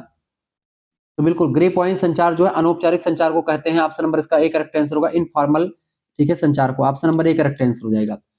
अनौपचारिक संचार क्या होता है? इनफॉर्मल, यानी अनौपचारिक मतलब क्या होता है? देखिए अनौपचारिक मतलब होता है कि दो व्यक्तियों या समूहों के बीच आपसी कोई संबंध पर बातचीत हो रही है, ठीक है, कोई दो भाई बात कर रहे हैं, दो, ठीक, कोई कैंटीन में आप बैठ कर कुछ भी बात कर रहे हैं, दो दोस्त बात कर रहे हैं, मतलब आम साम बातें जो भी हो मन में आ रहा है बोल दे रहे हैं, ये अनौपचारिक होता है। औपचारिक जो होता है उसमें एक संस्था या संगठन के निर्धारित ढांचे और पदानुक्रम के साथ बातचीत होती है, जैसे प्रधानाचार्य शिक्षक को आदेश दे, सरकारी नोटिस भेजे कोई, ठीक है, कोई नियम कोई दिशा, इन सभी निर्धारित होते हैं, इसमें समय वगैरह कितना लगेगा सब कुछ इसमें पता होता है, ठीक है। जबकि अनौपचारिक में बिना मतलब के बिना कोई टीम टाम के सब कुछ हो जाता है, ठीक है। अगला क्वेश्चन आपके स्क्रीन पर आ चुका है, फटाफट से आप देखने का प्रयास करेंगे। 59 नंबर क्वेश्चन आ चुका है, 59 नंबर क्वेश्चन आ चुका है। एक स्कूल में प्रधानाचार्य और प्रवेश परीक्षा के लिए इकट्ठा हुए छात्रों के बीच संचार है, यह एक प्रकार का, तो यह संचार क्या होता है बेटा? औपचारिक संचार होता है, फॉर्मल कम्युनिकेशन है। डी ऑप्शन लगा दीजिएगा 59 का, डी ऑप्शन। 60 नंबर क्वेश्चन आपके स्क्रीन पर आ चुका है, फटाफट से आप देखने का प्रयास करेंगे। प्रश्न आपका बड़ा जबरदस्त आ चुका है, प्रभावशाली संचार के सामान्य नियम क्या हैं? ऑप्शन ए यह स्पष्ट रूप से कहा जाना चाहिए, बी इसका एक उद्देश्य होना चाहिए, ऑप्शन सी संचरण के उपयुक्त माध्यम का प्रयोग किया जाना चाहिए, ऑप्शन सी संदेश सूचना को रुचिपूर्ण तरीके से व्यक्त किया जाना चाहिए। करेक्ट आंसर क्या होगा? इसका राइट आंसर जो लगेगा आपका, स्पष्ट रूप से कहा जाए प्रभावशाली संचार, बिल्कुल, यानी कि इसका चारों करेक्ट आंसर लग रहे हैं, ठीक है, सभी विकल्प जो है इसके करेक्ट आंसर दिए गए हैं। इसका राइट आंसर क्या हो जाएगा? 60 नंबर का डी ऑप्शन, 1 2 3 4, यानी डी ऑप्शन इसके करेक्ट आंसर हो जाएंगे। 61 नंबर क्वेश्चन आप देखें बाबू, 61 नंबर क्वेश्चन आपके स्क्रीन पर आ चुका है, निम्न में से संचार में बाधा, कमजोर संचरण कौशल, मनोयोग, सावधानी और सूचनाओं की अधिकता, ये सब संचार में बाधा उत्पन्न कर सकते हैं। करेक्ट आंसर मनोयोग और सावधानी ये नहीं बाधा उत्पन्न करता है, ठीक है, सावधानी बाधा नहीं, बल्कि कमजोर संचरण कौशल और सूचनाओं की अधिकता ये दोनों एक प्रकार संचार में बाधा उत्पन्न कर सकते हैं, तो पहला और तीसरा बिल्कुल करेक्ट आंसर हो जाएंगे, ए ऑप्शन। बाकी सावधानी जो होता है इसमें बाधा उत्पन्न नहीं करता। 62 नंबर क्वेश्चन आप देखेंगे, 62 नंबर क्वेश्चन आ चुका है, प्रश्न क्या आ चुका भैया, निम्नलिखित में से कौन अनौपचारिक संचार का प्रतिरूप नहीं है? अनौपचारिक देखें, गपशप करना, ठीक है, गुच्छा यानी कि क्लस्टर, या आपका एकाकी लड़ी यानी कि सिंगल स्टैंड। अब इसमें से करेक्ट आंसर क्या हो जाएगा बताएं? Which of the following is not a pattern of informal communication? Option A gossip, option B wheel, option C cluster, option D single strand. Correct answer क्या होगा बताएं? करेक्ट आंसर क्या हो जाएगा इसका?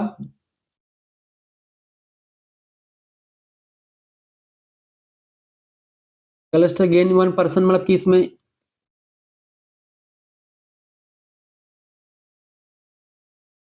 अनौपचारिक संचार का प्रतिरूप नहीं है। देखिए गपशप करना अनौपचारिक है, ठीक है, गुच्छे मतलब क्लस्टर भी है, एकाकी लड़ी भी एक प्रकार से मतलब कि ये अनौपचारिक बात है। गोसिप चेन जो होता है, एक व्यक्ति बहुत सारे लोगों को व्यक्ति के रूप में बताता तो उसी को गपशप कहते हैं, ठीक है।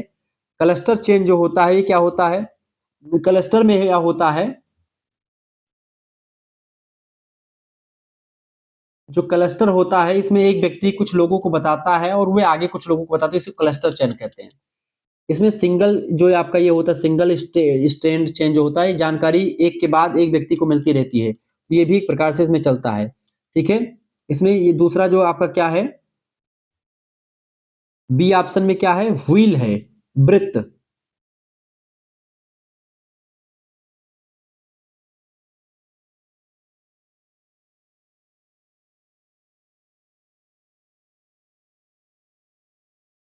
बिल्कुल यही वृत्त ही करेक्ट आंसर हो जाएगा, यही अनौपचारिक संचार नहीं, बी ऑप्शन, ठीक है। जिन बच्चों ने बी लगा दिया उनका बिल्कुल राइट आंसर है। 63 नंबर क्वेश्चन आप देखेंगे तो इसमें डिटेल में आपको पढ़ा रहा हूं ताकि कोई दिक्कत ना हो, कोई गलत क्वेश्चन आपका ना चला जाए, ठीक है। इसी वजह से मैं आपको विस्तार समझा रहा हूँ, हर एक जो है चीजों पर फोकस करके आपको बता रहा हूँ। 63 नंबर क्वेश्चन है, संचार की अर्थगत बाधाएं क्या हैं? जटिल भाषा और अनेकार्थक शब्द, दोनों। करेक्ट आंसर क्या हो जाएगा? C option. ये अर्थगत बाधाएं होती हैं, ठीक, जटिल भाषा होगी तो भी अर्थ दिक्कत होगी और अनेकार्थक शब्द अगर होंगे तो भी दिक्कत होगी। सी ऑप्शन लगा देंगे 63 का, ठीक है। अगला क्वेश्चन आ चुका 64 नंबर, प्रश्न आ चुका 64 नंबर का भैया, संचार की व्यक्तिगत बाधाएं कौन सी है? देखिए डर या भय, नकारात्मक अभिवृत्ति, हठधर्मी स्वभाव, ये तीनों जो है व्यक्तिगत बाधाएं होती हैं। इसका डी ऑप्शन करेक्ट आंसर हो जाएगा। 65 नंबर क्वेश्चन आपके स्क्रीन पर आ चुका है, प्रश्न आ चुका ध्यान पूर्वक सुनने में शामिल है, ठीक है, अटेंडिंग, साइलेंस और पैरोफ्रेंजिंग, ये तीनों शामिल हो सकता है। ध्यान पूर्वक सुनने में शामिल है, option A attending, option B मौन, option C paraphrasing. Correct answer क्या होगा इसका? राइट आंसर जो हो जाएगा मेरे हिसाब से इसका राइट, ध्यान पूर्वक सुनने के कौशल में एक्टिव लिसनिंग बहुत जरूरी है, ठीक है, जिसको अटेंडिंग कहते हैं, यानी सामने वाले की ओर ध्यान केंद्रित करना, उनका हाव भाव जानना, ठीक है, ये बात आप ध्यान रखेंगे। तो ये बाकी जो है ध्यान पूर्वक सुनने में मौन जो होता है, बेसिकली मेरे हिसाब से मौन सक्रिय सुनने का एक भाग हो सकता है, लेकिन स्वयं ध्यान पूर्वक सुनना नहीं हो सकता है। ध्यान पूर्वक सुनने में शामिल मौन हो सकता है, मौन भी कर सकते हैं, ठीक है। और पैराफ्रेंजिंग जो होता है ये कब होता है? जब आप सुनकर दोबारा उसे अपने शब्दों में दोहराते हैं, अटेंडिंग के बाद आता है। तो तीनों करेक्ट आंसर क्या हो जाएंगे? विकल्प इसका करेक्ट आंसर क्या हो जाएगा? 1 2 3 तीनों करेक्ट आंसर हो जाएंगे। सी ए ऑप्शन, ये ध्यान पूर्वक सुनने में शामिल होता है। अब पता चले मौन भी ठीक ठाक ही होता है, ठीक है, लेकिन हुकारी भरना जरूरी होता है इसमें, ठीक है। इसका करेक्ट आंसर क्या हो जाएगा? फर्स्ट और थर्ड मेरे हिसाब से होना चाहिए। मौन थोड़ा सा, साइलेंस हमेशा अगर सुनना होगा साइलेंस होकर के तो सुन सकते, तो इसमें से अगर सी लग रहा तो भी ए भी करेक्ट हो सकता है और 1 और 3 भी करेक्ट आंसर हो सकता है, लेकिन 65 का जहां तक है आप अगर ए लगा देंगे ज्यादा बेटर होगा, क्योंकि क्वेश्चन के हिसाब से ए ही पूछा गया है, ठीक है। एक क्वेश्चन जो कहता है वो ए के बारे में बता रहा है। अगला क्वेश्चन आपके स्क्रीन पर आ चुका है, SOLIR का संबंध किससे है? ऑप्शन ए अटेंडिंग से, ऑप्शन बी सक्रिय सुनना, ऑप्शन सी मौन, ऑप्शन डी पैराफ्रेंजिंग। करेक्ट आंसर क्या होगा? एस यानी जिसको आप सोलर कहते हैं, सोलर इज रिलेटेड, सोलर एक संक्षिप्त रूप है, ठीक है, मिनीमोनिक का, ठीक है, जो सक्रिय सुनने यानी एक्टिव लिसनिंग की प्रभावशाली चीजों को दर्शाता है। इसका करेक्ट आंसर क्या हो जाएगा? सक्रिय सुनना, एक्टिव लिसनिंग, बी ऑप्शन 66 का, बी ऑप्शन इसका राइट आंसर हो जाएगा, ठीक है। आगे बढ़कर भी चीजों को जानने का प्रयास करते हैं, फटाफट से आप देखेंगे। 67 नंबर क्वेश्चन आपके स्क्रीन पर आ चुका है, प्रश्न पूछने के कौशल से संबंधित कौशल के तत्व कौन से हैं? देखिए संरचना और प्रक्रिया, दोनों करेक्ट आंसर हो जाएंगे, सी ऑप्शन इसका राइट आंसर हो जाएगा। ठीक है, जिन बच्चों ने सी लगा दिया उनका राइट आंसर है। 68 नंबर क्वेश्चन आप देखेंगे, प्रश्न आ चुका है, विशिष्ट उद्देश्य के लिए दो व्यक्तियों के बीच आमने सामने की बातचीत यानी वार्तालाप को क्या कहते हैं? इसी को साक्षात्कार कहते हैं, इंटरव्यू कहते हैं। ऑप्शन नंबर इसका ए करेक्ट आंसर हो जाएगा। ठीक है, विशिष्ट उद्देश्य के लिए दो व्यक्ति आमने सामने बैठ करके बातचीत करते हैं तो उसको साक्षात्कार कह सकते हैं। अगला क्वेश्चन आ चुका है, 69 नंबर क्वेश्चन आप देखेंगे। प्रश्न है, जब साक्षात्कारकर्ता के पास साक्षात्कार से पहले ही प्रश्नों की एक सूची होती है तो इस साक्षात्कार को क्या कहते हैं? बताएं। जब साक्षात्कारकर्ता के पास साक्षात्कार से पहले ही प्रश्नों की एक सूची होती है तो इस साक्षात्कार को क्या कहते हैं? ऑप्शन ए अनुक्रमित साक्षात्कार, ऑप्शन बी संरचित साक्षात्कार, ऑप्शन सी असंरचित साक्षात्कार, ऑप्शन डी अनौपचारिक साक्षात्कार। करेक्ट आंसर क्या होगा बताएं। इसका राइट आंसर क्या होगा? 69 नंबर का कौन बताएगा भाई? इसको क्या बोलते हैं? जब साक्षात्कारकर्ता के पास साक्षात्कार से पहले प्रश्नों की सूची जो है एक प्रकार से होती है तो उसको एक प्रकार से क्या बोलते हैं? संरचित साक्षात्कार कहते हैं। ठीक है, संरचित साक्षात्कार कहते हैं। साक्षात्कार के पास पहले से प्रश्नों की एक लिखित सूची होती है, सभी उम्मीदवारों के में समान प्रश्न पूछे जाते हैं। ठीक है, उत्तरों की तुलना करना आसान होता है, सभी की तुलना करिए तो निष्पक्ष तरीके से फिर विवरण दिया जाता है। ठीक है, ये बात आप ध्यान रखेंगे। अनुक्रमिक जो साक्षात्कार होता है इसमें कई साक्षात्कारकर्ता चरणों में प्रश्न पूछते हैं, कई चरणों में, पर पूर्व निर्धारित जरूरी नहीं होता है इसमें। ठीक है, जो असंरचित साक्षात्कार होता है वो जो होता है बेटा उसमें एक प्रकार से सेम जो है इसका उल्टा होता है संरचित का। ठीक है, समान साक्षात्कार आप जानते ही हैं। ठीक है, इसके अलावा अनौपचारिक साक्षात्कार जो होता है उसमें आपको पता है कि इसमें कोई पूर्व निश्चित निर्धारित कोई नियम नहीं होता है, सब कुछ ऐसे सरल भाषा में होता है। 70 नंबर, तो इसका करेक्ट आंसर क्या हो जाएगा? 69 का। 69 का राइट आंसर क्या हो जाएगा बेटा? 69 का करेक्ट आंसर क्या हो जाएगा? सभी लोग बताने का प्रयास करेंगे। संरचित यानी कि बी ऑप्शन। ठीक है, 70 नंबर क्वेश्चन आपके स्क्रीन पर आ चुका है। जब साक्षात्कारकर्ता में भाग लेने वाले व्यक्ति से एक समय में कई व्यक्ति प्रश्न पूछते हैं तो इस प्रकार के साक्षात्कार को क्या कहते हैं? ऑप्शन ए अनौपचारिक साक्षात्कार, ऑप्शन बी 1-to-1 साक्षात्कार, ऑप्शन सी पैनल साक्षात्कार, ऑप्शन डी सीरियल साक्षात्कार। करेक्ट आंसर बताएं। बताइए 70 नंबर का करेक्ट आंसर क्या हो जाएगा? इसी को बोलते हैं बेटा पैनल साक्षात्कार। ऑप्शन नंबर इसका सी करेक्ट आंसर हो जाएगा, 70 का सी। जब जो है लेने वाले एक व्यक्ति जो साक्षात्कार इंटरव्यू में भाग ले रहा है और उसके एक ही समय में कई प्रश्न पूछते हैं, ठीक है, तो ऐसे को पैनल साक्षात्कार कहते हैं, कई व्यक्ति बैठे रहते हैं। अगला क्वेश्चन आपके स्क्रीन पर आ चुका है, 71 नंबर क्वेश्चन आ चुका है, फटाफट से आप देखने का प्रयास करेंगे। 71 नंबर क्वेश्चन क्या दिया हुआ है आपका? वीडियो साक्षात्कार को कहते हैं, वीडियो साक्षात्कार को बताएं, वीडियो साक्षात्कार को क्या कहते हैं? वर्चुअल साक्षात्कार, समूह साक्षात्कार, टेलीफोनिक साक्षात्कार या अनौपचारिक साक्षात्कार? बताएं करेक्ट आंसर क्या होगा? करेक्ट आंसर इसका क्या होगा? सभी लोग बताने का प्रयास करेंगे। बहुत ही जबरदस्त क्वेश्चन आ चुका है, इसलिए मैं प्रश्नों को पढ़ करके बता रहा हूं ताकि ये क्वेश्चन बहुत गलत करके आते हो आप लोग। ठीक है, सही करना चाहिए क्वेश्चंस को, लेकिन आप गलत करके आते हो। इस वजह से मैं इसलिए आया हूं ताकि जो है आपका उत्तर गलत ना हो। जब उत्तर आप जान रहे हो कैसे उत्तर को सही किया जाता है वो आप सही। वर्चुअल साक्षात्कार या वर्चुअल इंटरव्यू जो होता है इसी को वीडियो कॉलिंग प्लेटफॉर्म जैसे Zoom, Google Meet, Microsoft Teams, ठीक है, स्काइप वगैरह के माध्यम से हम वर्चुअल इंटरव्यू या वीडियो कॉल इंटरव्यू लेते हैं। ठीक है, वीडियो पर आधारित होता है, इंटरनेट के माध्यम से कनेक्ट होता है, घर पर बैठ करके ही आप कहीं पर बातचीत कर सकते हैं। ठीक है, जबकि जो समूह साक्षात्कार होता है इसमें कई उम्मीदवार एक साथ इंटरव्यू में भाग लेते हैं। ठीक है, टेलीफोनिक साक्षात्कार जो होता है आवाज के माध्यम से, ऑडियो होता है, इसमें वीडियो नहीं होता, जबकि वर्चुअल में ऑडियो वीडियो दोनों होता है। ठीक है, क्लियर, ये बात आप ध्यान रखेंगे। तो करेक्ट आंसर क्या हो जाएगा? 71 का। 71 का आपका डी ऑप्शन हो जाएगा, वर्चुअल साक्षात्कार। 72 देखेंगे, प्रश्न आपके स्क्रीन पर आ चुका है, साक्षात्कार के समय क्या ध्यान रखना चाहिए? स्पष्ट रूप से बोलना, बिल्कुल ठीक है, ध्यान से सुनना और उत्तर देना, सकारात्मक रहना, बिल्कुल। फर्स्ट, सेकंड और third, D option correct answer हो जाएगा, ये डी ऑप्शन इसका राइट आंसर हो जाएगा। 73 नंबर क्वेश्चन आप देखेंगे, 73 नंबर क्वेश्चन आपका स्क्रीन पर आ चुका है, जब एक जॉब साक्षात्कार में क्या नहीं पूछना चाहिए? सैलरी क्या है, इस जॉब की आवश्यकता क्या है, इस जॉब में व्यक्ति क्या करते हैं, क्या नहीं पूछना चाहिए? बताएं, फटाफट से आप बताने का प्रयास करेंगे। एक जॉब साक्षात्कार में क्या नहीं पूछना चाहिए? ऑप्शन ए सैलरी क्या है, ऑप्शन बी इस जॉब की आवश्यकताएं क्या है, ऑप्शन सी इस जॉब में व्यक्ति क्या करते हैं। करेक्ट आंसर क्या होगा? ये सभी, या फिर एक और दो, या फिर दो और तीन, या फिर एक और तीन? करेक्ट आंसर क्या होगा बताएं। यानी जब आप नौकरी for a job interview what should not be asked, क्या नहीं पूछ सकते? देखिए, आप सबसे पहले प्रारंभ में वेतन नहीं पूछना चाहिए किसी व्यक्ति से। ये असभ्यता होती कि भाई एक जॉब साक्षात्कार में आप बैठे हैं और आप पूछ रहे हैं सैलरी क्या है आपकी, ठीक है? तो इसमें क्या हो जाएगा आपका, इस जॉब की आवश्यकता क्या है और इस जॉब में व्यक्ति क्या करते हैं, आप ये दोनों प्रश्न जो है पूछने चाहिए, ठीक है? ये पूछ सकते हैं आप, यानी ए और सी आपका करेक्ट आंसर हो सकता है। सैलरी क्या, मैं ए और सी बोल रहा हूँ, इसमें से आपका करेक्ट आंसर क्या हो सकता है बेटा? इसमें से आपका क्या करेक्ट आंसर हो सकता है बताएं? एक जॉब साक्षात्कार में क्या पूछा जा सकता है? इसमें पूछा जा सकता है आपका क्या भाई, इस जॉब में व्यक्ति क्या करते हैं और इस जॉब की आवश्यकता क्या है? Second and third, B C option correct answer हो जाएगा इसका। जिन बच्चों ने सी ऑप्शन लगा दिया उनका करेक्ट आंसर हो जाएगा। 74 नंबर क्वेश्चन आप देखेंगे, 74 नंबर क्वेश्चन आ चुका है, फटाफट से आप देखने का प्रयास करेंगे। ये भी क्वेश्चन ऐसा है, एक साक्षात्कार के लिए क्या नहीं पहनना चाहिए? चमकदार रंग की टी शर्ट, टॉप आप बिल्कुल भी ना पहने, यानी पहला, ठीक है? इसके अलावा खुले पंजे के जूते।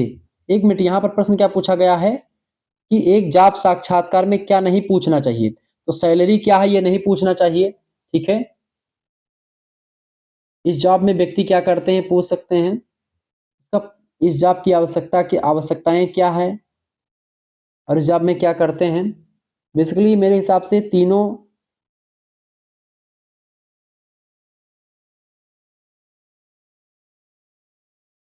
For a job interview what should not be asked.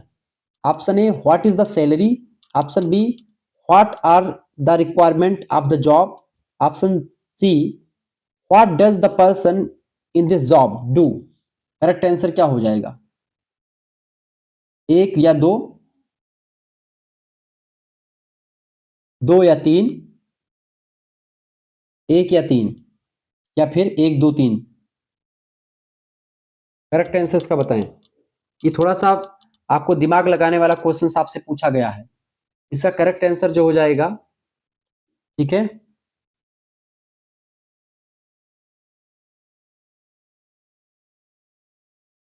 इसका केवल बी ऑप्शन में सही लग रहा है। बी ऑप्शन जो है आवश्यकताएं क्या हैं ये आपको पूछना चाहिए, यानी कि ये पूछ सकते हैं, ठीक है? बाकी इस जॉब में क्या व्यक्ति क्या करते हैं, जेब की सैलरी क्या, एक और तीन लगा दीजिएगा इसका। एक और तीन है, डी ऑप्शन लग सकता है इसका करेक्ट आंसर, ठीक है? तो डी ऑप्शन 73 का डी ऑप्शन लगा सकते हैं, ठीक है? 73 का डी ऑप्शन लग जाएगा बेटा मेरे हिसाब से, और यूनिवर्सिटी क्या मानती है वो ध्यान रखेंगे। बाकी 74 नंबर क्वेश्चन आप देखेंगे, एक साक्षात्कार के लिए क्या नहीं पहनना चाहिए? चमकदार टी शर्ट आपको नहीं पहनना चाहिए, पहला आपका बिल्कुल हो जाएगा। खुले पंजे के जूते, हल्के रंग की जैकेट, बताएं। एक साक्षात्कार के लिए क्या नहीं पहनना चाहिए? ऑप्शन ए चमकदार रंग की टी शर्ट, ऑप्शन बी खुले पंजे के जूते, ऑप्शन सी हल्के रंग की जैकेट। करेक्ट आंसर क्या हो जाएगा विस्तार से बताएं, बताइए भाई। चमकदार टी शर्ट तो ये पहला वाला बिल्कुल सही है आपका, यानी दो और तीन जो होगा। एक मिनट, क्या नहीं पहनना चाहिए ना? खुले पंजे के जूते, बेसिकली आप खुले पंजे के जूते भी नहीं पहन सकते हैं, ठीक है? क्या नहीं, तो खुले पंजे के जूते आप नहीं पहन सकते हैं, और ना ही आप जो है हरे रंग की हल्के रंग की जैकेट पहन सकते हैं। तो एक और दो, एक और दो बी ऑप्शन में दिए हैं, करेक्ट आंसर क्या हो जाएगा, ठीक है? एक, यानी कि इसका 74 का करेक्ट आंसर क्या हो जाएगा? इसका बी ऑप्शन राइट आंसर हो जाएगा। 75 नंबर आप क्वेश्चन देखेंगे, क्यों ऐसे क्वेश्चन में आप भ्रमित हो जाते, तो ऐसे इसलिए मैं समझा समझा करके बता रहा हूँ, समय आपका जरूर ले रहा हूँ। आप बहुत सारे लोग इसमें से गुस्सा हो रहे होंगे कि गुरुजी इतना समय क्यों ले रहे हैं, तो समय लगेगा बेटा। अगला क्वेश्चन, वह साक्षात्कार जो साक्षात्कारकर्ता की व्यक्तिगत आवश्यकताओं की पूर्ति के लिए किया जाता है, बताए कौन सा साक्षात्कार होता है? फटाफट से आप बताएंगे। वह साक्षात्कार जो साक्षात्कारकर्ता की व्यक्तिगत आवश्यकताओं की पूर्ति के लिए किया जाता है क्या कहलाता है? समूह साक्षात्कार A option, option B panel साक्षात्कार, ऑप्शन सी व्यक्तिगत साक्षात्कार, ऑप्शन सी जॉब साक्षात्कार। करेक्ट आंसर क्या होगा? इसका करेक्ट आंसर क्या हो जाएगा? व्यक्तिगत साक्षात्कार, सी ऑप्शन इसका राइट आंसर होगा। इंडिविजुअल, सी ऑप्शन इसका राइट आंसर हो जाएगा। 76 नंबर क्वेश्चन आप देखेंगे, 76 नंबर प्रश्न है, एक व्यक्तिगत साक्षात्कार होता है, बताएं। एक व्यक्तिगत साक्षात्कार होता है, औपचारिक तो बिल्कुल नहीं होता है, अनौपचारिक या अर्ध औपचारिक क्या होता है? वही देखिए, केवल एक तो करेक्ट आंसर होगा नहीं, ठीक है, एक या दो भी नहीं होगा, ठीक है, एक और इसमें ये भी नहीं होगा, अनौपचारिक होता है। ऑप्शन नंबर इसका बी करेक्ट आंसर हो जाएगा। इसका डी ऑप्शन करेक्ट आंसर हो जाएगा। डी ऑप्शन जिन बच्चों ने लगा दिया उनका बिल्कुल राइट आंसर हो जाएगा, ठीक है। तो इसका करेक्ट आंसर क्या हो जाएगा? डी ऑप्शन 76 का केवल दो, केवल दो, ठीक है। 77 नंबर क्वेश्चन आपके स्क्रीन पर आ चुका, फटाफट से आप देखने का प्रयास करेंगे। प्रश्न आ चुका है, पब्लिक साक्षात्कार को भी कहते हैं, बताएं। पब्लिक साक्षात्कार को क्या कहते हैं? ऑप्शन ए मीडिया साक्षात्कार, ऑप्शन बी टेलीविजन साक्षात्कार, ऑप्शन सी व्यक्तिगत साक्षात्कार, ऑप्शन सी डी जॉब साक्षात्कार। करेक्ट आंसर क्या होगा? इसका भी बिल्कुल राइट आंसर आप सभी का लगा हुआ है, बहुत सही करेक्ट आंसर आपका आ रहा है। 77 नंबर का बिल्कुल राइट आंसर आपका हो जाएगा पब्लिक साक्षात्कार। इसको आप पब्लिक साक्षात्कार को ही क्या बोलते हैं? मीडिया साक्षात्कार कह सकते हैं। ए ऑप्शन इसका करेक्ट आंसर हो जाएगा, मीडिया साक्षात्कार, ठीक है। अगला क्वेश्चन आपके स्क्रीन पर आ चुका है, टेलीफोन साक्षात्कार के क्या लाभ है? इसमें समय बचता है, इसमें कम खर्चा आता है, ठीक है, बिल्कुल दोनों, यानी ए और दो, ये दोनों लाभ हैं, एक और दो। ऑप्शन नंबर इसका करेक्ट आंसर क्या हो जाएगा? बी ऑप्शन 78 का, 78 का बी ऑप्शन। 79 नंबर क्वेश्चन आप देखें बाबू, 79 नंबर क्वेश्चन आ चुका है। प्रश्न आ चुका है, एक समूह चर्चा में कौन से कौशलों को जांचा जाता है? नेतृत्व कौशल को बिल्कुल, मैनेजमेंट कौशल, विश्लेषण क्षमता। डी ऑप्शन ये सभी करेक्ट आंसर हो जाएगा। 79 नंबर का करेक्ट आंसर क्या हो जाएगा? D option. 80 नंबर क्वेश्चन आप देखें बाबू, 80 नंबर क्वेश्चन आ चुका, फटाफट से आप देखने का प्रयास करेंगे। प्रश्न है, समूह चर्चा के उद्देश्य क्या होते हैं? सूचनाएं साझा करना, बिल्कुल ठीक है। समस्या का समाधान करना, कौशल विकास करना, ठीक है। ये समूह चर्चा के उद्देश्य तीनों होते हैं, first, second and third. Correct answer क्या हो जाएगा? एक, दो, तीन, बी ऑप्शन करेक्ट आंसर होगा। गौण सुनना, ठीक है, ये एक प्रकार से समूह चर्चा का उद्देश्य नहीं होता है, बाकी ये तीनों होता है, एक, दो, तीन, ठीक है। बी ऑप्शन लगा दीजिएगा, 80 नंबर का करेक्ट आंसर हो जाएगा। अगला क्वेश्चन आपके स्क्रीन पर आ चुका है, 81 नंबर क्वेश्चन आप देखिएगा। 81 नंबर प्रश्न आपके स्क्रीन पर आ चुका है, फटाफट से आप देखने का प्रयास करेंगे। प्रश्न है, व्यक्तियों के एक छोटे समूह के बीच एक विशिष्ट विषय पर संरचित वार्तालाप क्या कहलाता है? ऑप्शन ए व्यक्तिगत साक्षात्कार, ऑप्शन बी समूह साक्षात्कार, ऑप्शन सी समूह चर्चा, ऑप्शन डी पैनल साक्षात्कार। करेक्ट आंसर क्या होगा? इसका राइट आंसर क्या हो जाएगा बेटा? समूह चर्चा। 81 नंबर का करेक्ट आंसर क्या हो जाएगा? सी ऑप्शन, इसी को समूह चर्चा कहते हैं, ठीक, ग्रुप डिस्कशन कहा जाता है। ऑप्शन नंबर इसका सी करेक्ट आंसर होगा। अगला क्वेश्चन 82 नंबर क्वेश्चन आप देखेंगे। प्रश्न चुका, निम्नलिखित में से कौन समूह चर्चा का महत्व नहीं है? प्रतिभागियों के संचार कौशलों का मापन करना जरूरी है, ये महत्व है। प्रतिभागियों के तार्किक चिंतन का मापन करना, ये भी ठीक है। प्रतिभागियों की निर्णय क्षमता का मापन करना। करेक्ट आंसर है तीनों, यानी तीनों ये महत्व हैं, इनमें से कोई महत्व नहीं, यानी करेक्ट आंसर क्या हो जाएगा? डी ऑप्शन इसका, डी ऑप्शन राइट आंसर हो जाएगा। प्रतिभागी संचार कौशल को मापन करना समूह चर्चा का महत्व है, प्रतिभागियों के तार्किक चिंतन का मापन करना और प्रतिभागियों की निर्णय क्षमता का मापन करना, ये सब समूह चर्चा का महत्व होता है। ये बात आप ध्यान रखेंगे, क्या ये सब समूह चर्चा का महत्व होता है? इनमें से कोई ऑप्शन करेक्ट नहीं है, तो 82 का डी लगा दीजिएगा। आगे बढ़ते हैं, 83 नंबर क्वेश्चन आपके स्क्रीन पर आ चुका है, सभी लोग देखिएगा। प्रश्न आ चुका है, एक समूह चर्चा में जब प्रतिभागियों को चर्चा के लिए एक वास्तविक या काल्पनिक सिनेरियो दिया जाता है तो इसे क्या कहते हैं? ऑप्शन ए केस स्टडी समूह चर्चा, ऑप्शन बी रोल प्ले समूह चर्चा, ऑप्शन सी डिबेट समूह चर्चा, ऑप्शन डी संरचित समूह चर्चा। करेक्ट आंसर क्या होगा? बढ़िया क्वेश्चन से 83 नंबर परीक्षा में कई विश्वविद्यालय में पूछा गया है, ठीक है, ध्यान रखेंगे। एमजीपीआरयू के लिए इंपॉर्टेंट है। इसके अलावा जो 2026-27 में परीक्षा होगी, महात्मा गांधी काशी विद्यापीठ, राम मनोहर लोहिया विश्वविद्यालय, वीर बहादुर सिंह पूर्वांचल विश्वविद्यालय, सिद्धार्थ यूनिवर्सिटी कपिल वस्तु, ठीक है, राम मनोहर लोहिया विश्वविद्यालय, इसके अलावा सीसीएसयू मेरठ विश्वविद्यालय, चौधरी चरण सिंह मेरठ विश्वविद्यालय इसको आप कहते हैं, जन चंद्रशेखर बलिया विश्वविद्यालय, महाराज सुहेलदेव आजमगढ़ विश्वविद्यालय, मासा कुंभरी Raja Mahendra Pratap Singh state university, MJPRU Bareilly Rohilkhand. इसके अलावा आपका डॉक्टर भीमराव अम्बेडकर आगरा विश्वविद्यालय, प्रोफेसर रज्जू भैया स्टेट यूनिवर्सिटी, ठीक है। इसके अलावा जन आपका छत्रपति शिवाजी महाराज कानपुर विश्वविद्यालय। इन सभी के लिए लेक्चर बहुत ही महत्वपूर्ण होगा, ये बात आप ध्यान रखिए। इसका करेक्ट आंसर क्या हो जाएगा? इसी को बोलते हैं case study method, case study method, A option correct answer हो जाएगा, ठीक है।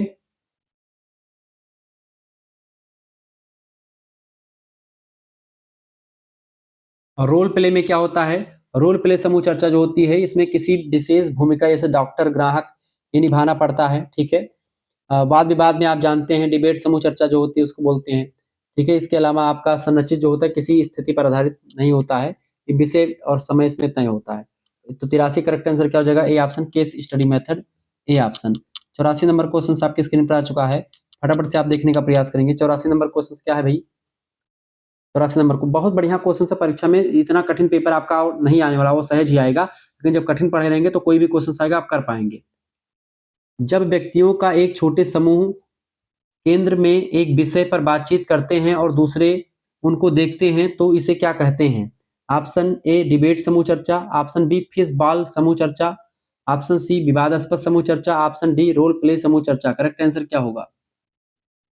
तो जब व्यक्तियों का एक छोटे समूह ध्यान केंद्र में एक विषय पर चर्चा होती है, इसको क्या बोलते हैं? इसी को क्या बोलते हैं बेटा? फटाफट से आप बताने का प्रयास करेंगे। इसी को फिश बाउल चर्चा बोलते हैं। छोटा समूह बैठ करके बातचीत करता है, 3-4 लोग बैठे रहते हैं, ठीक है, ये बात आप ध्यान रखेंगे। क्लियर? तो फिश बाउल चर्चा कहते हैं इसको। ऑप्शन नंबर इसका बी करेक्ट आंसर हो जाएगा। 84 नंबर का बी ऑप्शन बिल्कुल राइट आंसर। 85 नंबर क्वेश्चन आप देखेंगे। 85 नंबर क्वेश्चन आपके स्क्रीन पर आ चुका है, फटाफट से आप देखेंगे। समूह चर्चा के सभी चरणों को सही क्रम में व्यवस्थित कीजिए।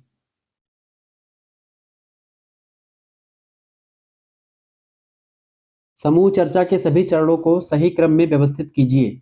ऑप्शन ए चर्चा का संक्षेपीकरण, ऑप्शन बी प्रत्येक प्रतिभागी का मूल्यांकन करना, ऑप्शन सी दिए जाने वाले समय का निर्धारण करना, ऑप्शन डी टॉपिक विषय की घोषणा करना, ऑप्शन ई चर्चा का प्रारंभ करना। इसको एक सिस्टम से बैठाइए, समूह चर्चा के सभी चरणों को सही क्रम में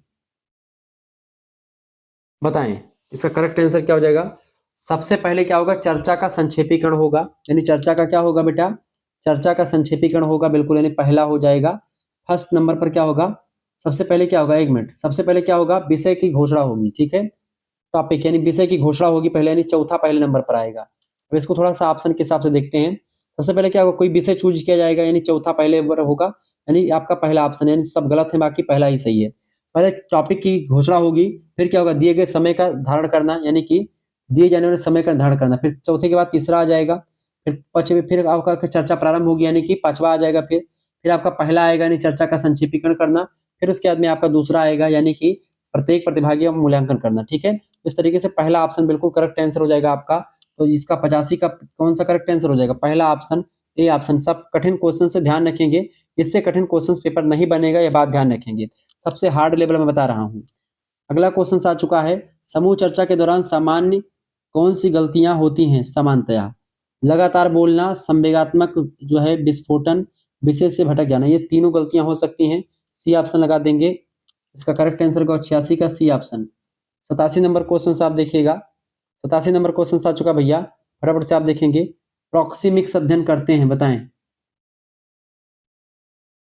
प्रॉक्सिमिक्स में क्या अध्ययन करते हैं? किसका अध्ययन करते हैं प्रॉक्सिमिक्स में? प्रॉक्सिमिक्स में व्यक्ति कैसे स्पेस का प्रत्यक्षीकरण और संगठन करते हैं, ठीक है। व्यक्ति को कैसे समाज में शांति बनाना, व्यक्ति को कैसे धर्म का पालन करना, कैसे नहीं, ये तीनों गलत हो जाएगा। ए ऑप्शन करेक्ट आंसर होगा, ठीक है। समय और स्थान, मतलब स्थान इसमें मेंटेन करना होता है, सन्निकटता, निकटता विज्ञान, ठीक है। ए ऑप्शन इसका करेक्ट आंसर हो जाएगा। 88 नंबर क्वेश्चन आप देखेंगे, ठीक है। 88 नंबर क्वेश्चन क्या आ चुका है भाई? फटाफट से आप देखने का प्रयास करेंगे। प्रश्न क्या आ चुका है?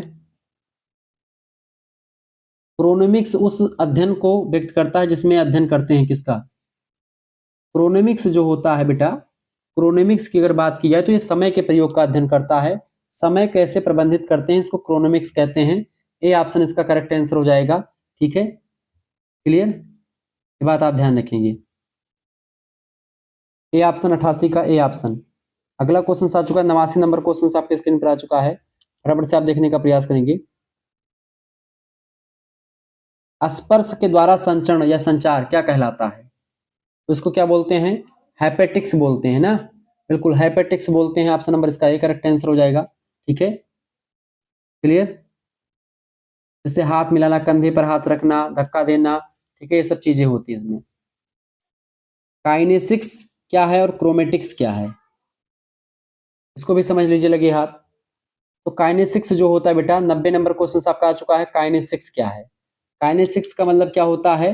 अंग भाषा, यानी कि शारीरिक हाव भाव के द्वारा, शारीरिक हाव भाव के द्वारा, शारीरिक भाषा कह सकते हैं इसको। बी ऑप्शन का बॉडी लैंग्वेज। 90 नंबर का करेक्ट आंसर क्या हो जाएगा? बी ऑप्शन 90 नंबर का हो जाएगा। 89 का क्या करेक्ट आंसर था आपका? ए ऑप्शन इसका हेपेटिक्स था। ठीक है, 91 नंबर क्वेश्चन आप देखेंगे, 91 नंबर क्वेश्चन आ चुका है आपका। जैसे ये देखिए, अच्छा ये क्रोमेटिक्स क्या होता है बेटा, क्रोमेटिक्स क्या होता है, क्रोमेटिक्स जो होता है इसमें क्या होता है, रंग पहचान जो होता है। जैसे लाल रंग जो होता है किसको दर्शाता है, जोश क्रोध और प्रेम को दर्शाता है लाल रंग। नीला रंग शांति और विश्वास को दर्शाता है। काला रंग गहराई गंभीरता और शोक को दर्शाता है। हरा रंग ताजगी और प्रकृति को दर्शाता है। पीला रंग आशा और चेतावनी को दर्शाता है। ये बात ध्यान रखेंगे। और चीजें तो काइनेसिक्स जो होता है हाव भाव का अध्ययन करता है, शारीरिक हाव भाव से संचार। और क्रोमेटिक्स जो होता है रंगों का अध्ययन से संबंधित है। क्लियर, 91 नंबर क्वेश्चन आपके स्क्रीन पर आ चुका है। व्यक्तिगत दूरी के लिए दो व्यक्तियों के बीच में कितनी दूरी होनी चाहिए, तो व्यक्तिगत दूरी के लिए कितनी दूरी होनी चाहिए बेटा, फटाफट से आप बताने का प्रयास करेंगे। इसका राइट आंसर क्या हो जाएगा, सभी लोग बताने का प्रयास करेंगे। 91 नंबर का राइट आंसर क्या हो जाएगा, बिल्कुल राइट आंसर क्या हो जाएगा, कम से कम। ठीक है, 1.5 फीट, 1.5 फीट से 3 फीट दूरी कम से कम आप मान करके चलो। ठीक है, 1.5 फीट से 3 फीट दूरी जो है लगभग। ठीक है, बिल्कुल राइट आंसर आपका क्या हो जाएगा, सी ऑप्शन बिल्कुल इसका राइट आंसर है। ठीक है, सी ऑप्शन बिल्कुल ठीक बात है। ठीक है, अगला क्वेश्चन आपके स्क्रीन पर आ चुका है। 92 नंबर क्वेश्चन आ चुका भाई, 92 नंबर क्वेश्चन आ चुका है। बताएं 92 नंबर क्वेश्चन क्या है भाई, दो व्यक्तियों के बीच में सामाजिक दूरी कितनी होती है, बताएं। दो व्यक्तियों के बीच में सामाजिक दूरी की रेंज क्या होती है, कितनी फीट, बताइए। करेक्ट आंसर क्या हो जाएगा इसका, 12 से 30 फीट, 4 से 12 फीट, 4 से 12 फीट कर सकते हैं, 4 से 8 फीट भी लगा सकते हैं, 4 से 8 फीट, 4 फीट से 8 फीट या 12 फीट। ठीक है, बी ऑप्शन इसका करेक्ट आंसर लगा देंगे, बी ऑप्शन। ठीक है, सामाजिक दूरी होती है, इसी को कहते हैं सोशल डिस्टेंस। आपने देखा होगा कोरोना काल में इसको बहुत ज्यादा देखा गया। करेक्ट आंसर क्या लग जाएगा 92 का, बी ऑप्शन। आगे देखते हैं अगला क्वेश्चन। 92 क्या सीधे 97 आएगा क्या, चलिए बीच में 3-4 क्वेश्चन आपके गायब हो गए हैं। चले 97 ही देख लीजिए बाबू, 97 बाद के 3-4 क्वेश्चन आपके गायब हो गए। ठीक है, 97 क्या कह रहा है आपसे, जब आप हाथ मिलाने के लिए अपना हाथ आगे करते हैं और आपकी हथेली ऊपर की ओर होती है तो इसे कहते हैं। ऑप्शन ए प्रभावी हाथ मिलाना, ऑप्शन बी समान हाथ मिलाना, ऑप्शन सी विनम्र हाथ मिलाना, ऑप्शन डी दृढ़ हाथ मिलाना। करेक्ट आंसर क्या होगा, तो जब आप ऐसा हाथ मिलाते हैं इसी को क्या बोलते हैं, इसी को बोलते हैं विनम्र हाथ मिलाना। जब हथेली ऊपर की ओर रख करके हाथ मिलाते हैं तो ये विनम्रता को दर्शाता है। ठीक है, ऑप्शन नंबर करेक्ट आंसर क्या हो जाएगा, सी ऑप्शन। ठीक है, 97 नंबर का सी ऑप्शन। 98 नंबर क्वेश्चन आप देखेंगे, प्रश्न आ चुका है, काइनेसिक्स को वर्गीकृत किया गया जाता है। ऑप्शन ए प्रतीक, option B illustrators, option C regulators. Correct answer क्या होगा, काइनेसिक्स की अगर बात की जाए इसका करेक्ट आंसर क्या हो जाएगा, ये तीनों करेक्ट आंसर हो जाएंगे इसके, यानी जो है ये सब तीनों में आता है। डी ऑप्शन इसका लगा देंगे, 1 2 3। ठीक है, डी ऑप्शन इसका करेक्ट आंसर था। 99 नंबर क्वेश्चन आप देखेंगे, प्रश्न आ चुका है, पैरा लैंग्वेज में शामिल है आवाज की टोन, पिच और विराम ठहराव, ये तीनों शामिल हैं। डी ऑप्शन करेक्ट आंसर हो जाएगा 99 नंबर का। 100 नंबर क्वेश्चन आपके स्क्रीन पर आ चुका है, प्रश्न आ चुका है, क्रोमेटिक्स का अर्थ क्या है। क्रोमेटिक्स आप सभी को पता होगा, क्रोमेटिक्स जो होता है रंगों के माध्यम से, ठीक है, रंगों के प्रयोग का अध्ययन करता है क्रोमेटिक्स। ठीक है, ये बात आप ध्यान, ऑप्शन नंबर इसका करेक्ट आंसर क्या हो जाएगा, ए ऑप्शन इसका राइट आंसर हो जाएगा। ठीक है, क्लियर, ये क्रोमेटिक्स होता है रंगों के द्वारा। ठीक है, इस तरीके से आप समझ में आ गया। तो इस तरीके से आपने 100 क्वेश्चंस को देखा। अब अगर ऐसे चाहें तो आप चीजों को और समझा करके मैं समझा सकता हूं, और भी इससे क्वेश्चन बहुत पूछे जाते हैं। ठीक है, जैसे इसमें से काइनेसिक्स, प्रोक्सेमिक्स, हैपेटिक्स और क्रोनोमिक्स, ठीक है, और क्रोमेटिक्स, ये सब आपसे पूछे जाते हैं। तो इसे आपका होता है काइनेसिक्स। काइनेसिक्स जो होता है उसका मतलब होता है शारीरिक भाषा। इसमें क्या होता है, सिर हिलाना, मुस्कुराना, शारीरिक हरकतें करना, हाव भाव, मुद्रा, चेहरे का भाव, इन सभी का अध्ययन होता है। ठीक है, अंग भाषा कहते हैं इसको, शारीरिक भाषा। प्रोक्सेमिक्स जो होता है उसको निकटता विज्ञान कहते हैं, यानी कि दो व्यक्तियों के बीच की जो भौतिक दूरी होती है उसका अध्ययन होता है। व्यक्तिगत दूरी, सामाजिक दूरी शामिल है इसमें। ठीक है, हाइपेटिक्स जो होता है ये जो है हैपेटिक्स जो होता है स्पर्श यानी छू करके जो स्पर्श के माध्यम से किया गया संचार, जैसे हाथ मिलाना, गले मिलना, ये सब, ठीक है। इसके अलावा होता है आपका क्रोनेमिक्स। क्रोनेमिक्स जो होता है वो समय का उपयोग संचार में जब करते हैं, जैसे कि समय पर कहीं पर पहुंचना, देर ना करना या देर करना, ये सब, ठीक है। इसके अलावा अगला जो आपका होता है, अगला जो होता है आपका क्या होता है, अगला होता है आपका क्रोनो मतलब कि क्रोमेटिक्स। क्रोमेटिक्स जो होता है रंग संचार होता है, जिसके बारे में आप पढ़ रहे हैं, क्रोमेटिक्स, ठीक है। रंगों का उपयोग करके मानसिक सांस्कृतिक प्रभाव उस पर पड़ता है, जैसे लाल रंग जोश का प्रतीक, नीला विश्वास का प्रतीक, हरा प्रकृति का, ऐसे, ठीक है। और अगला होता है आपका पैरा लैंग्वेज, अनुभाषा, जिसको सहायक ध्वनि कहते हैं, बोलते समय ध्वनि का उतार चढ़ाव, बेग विराम, स्वर, जैसे आपने अभी समझा, ठीक है, ये पैरा लैंग्वेज इसे कहते हैं, ठीक है। पिच, ठहराव, आवाज की टोन, तो ये सब चीजें आपको समझ में आ गया। जैसे तेज बोलना गुस्सा का प्रतीक है, धीमा बोलना गंभीरता का प्रतीक होता है। ये सब क्वेश्चंस परीक्षा में पूछे जाते रहते हैं, ठीक है। इस तरीके से मैंने आपको विस्तार समझा दिया है कम्युनिकेशन स्किल के लिए। ऐसे क्वेश्चंस आपको और कहीं पर नहीं मिलने वाले। 1.5 घंटे की क्लास में मैंने आपको विस्तार से समझा दिया है। इसका पीडीएफ वगैरह भी मिल जाएगा। अगर आपको communication skill and personality development का पीडीएफ चाहिए, ठीक है, तो आप हमारे पास एसएमएस कीजिएगा, सभी सब्जेक्ट का पीडीएफ मिल जाएगा। 9161 93 60 62 पर एसएमएस कीजिएगा।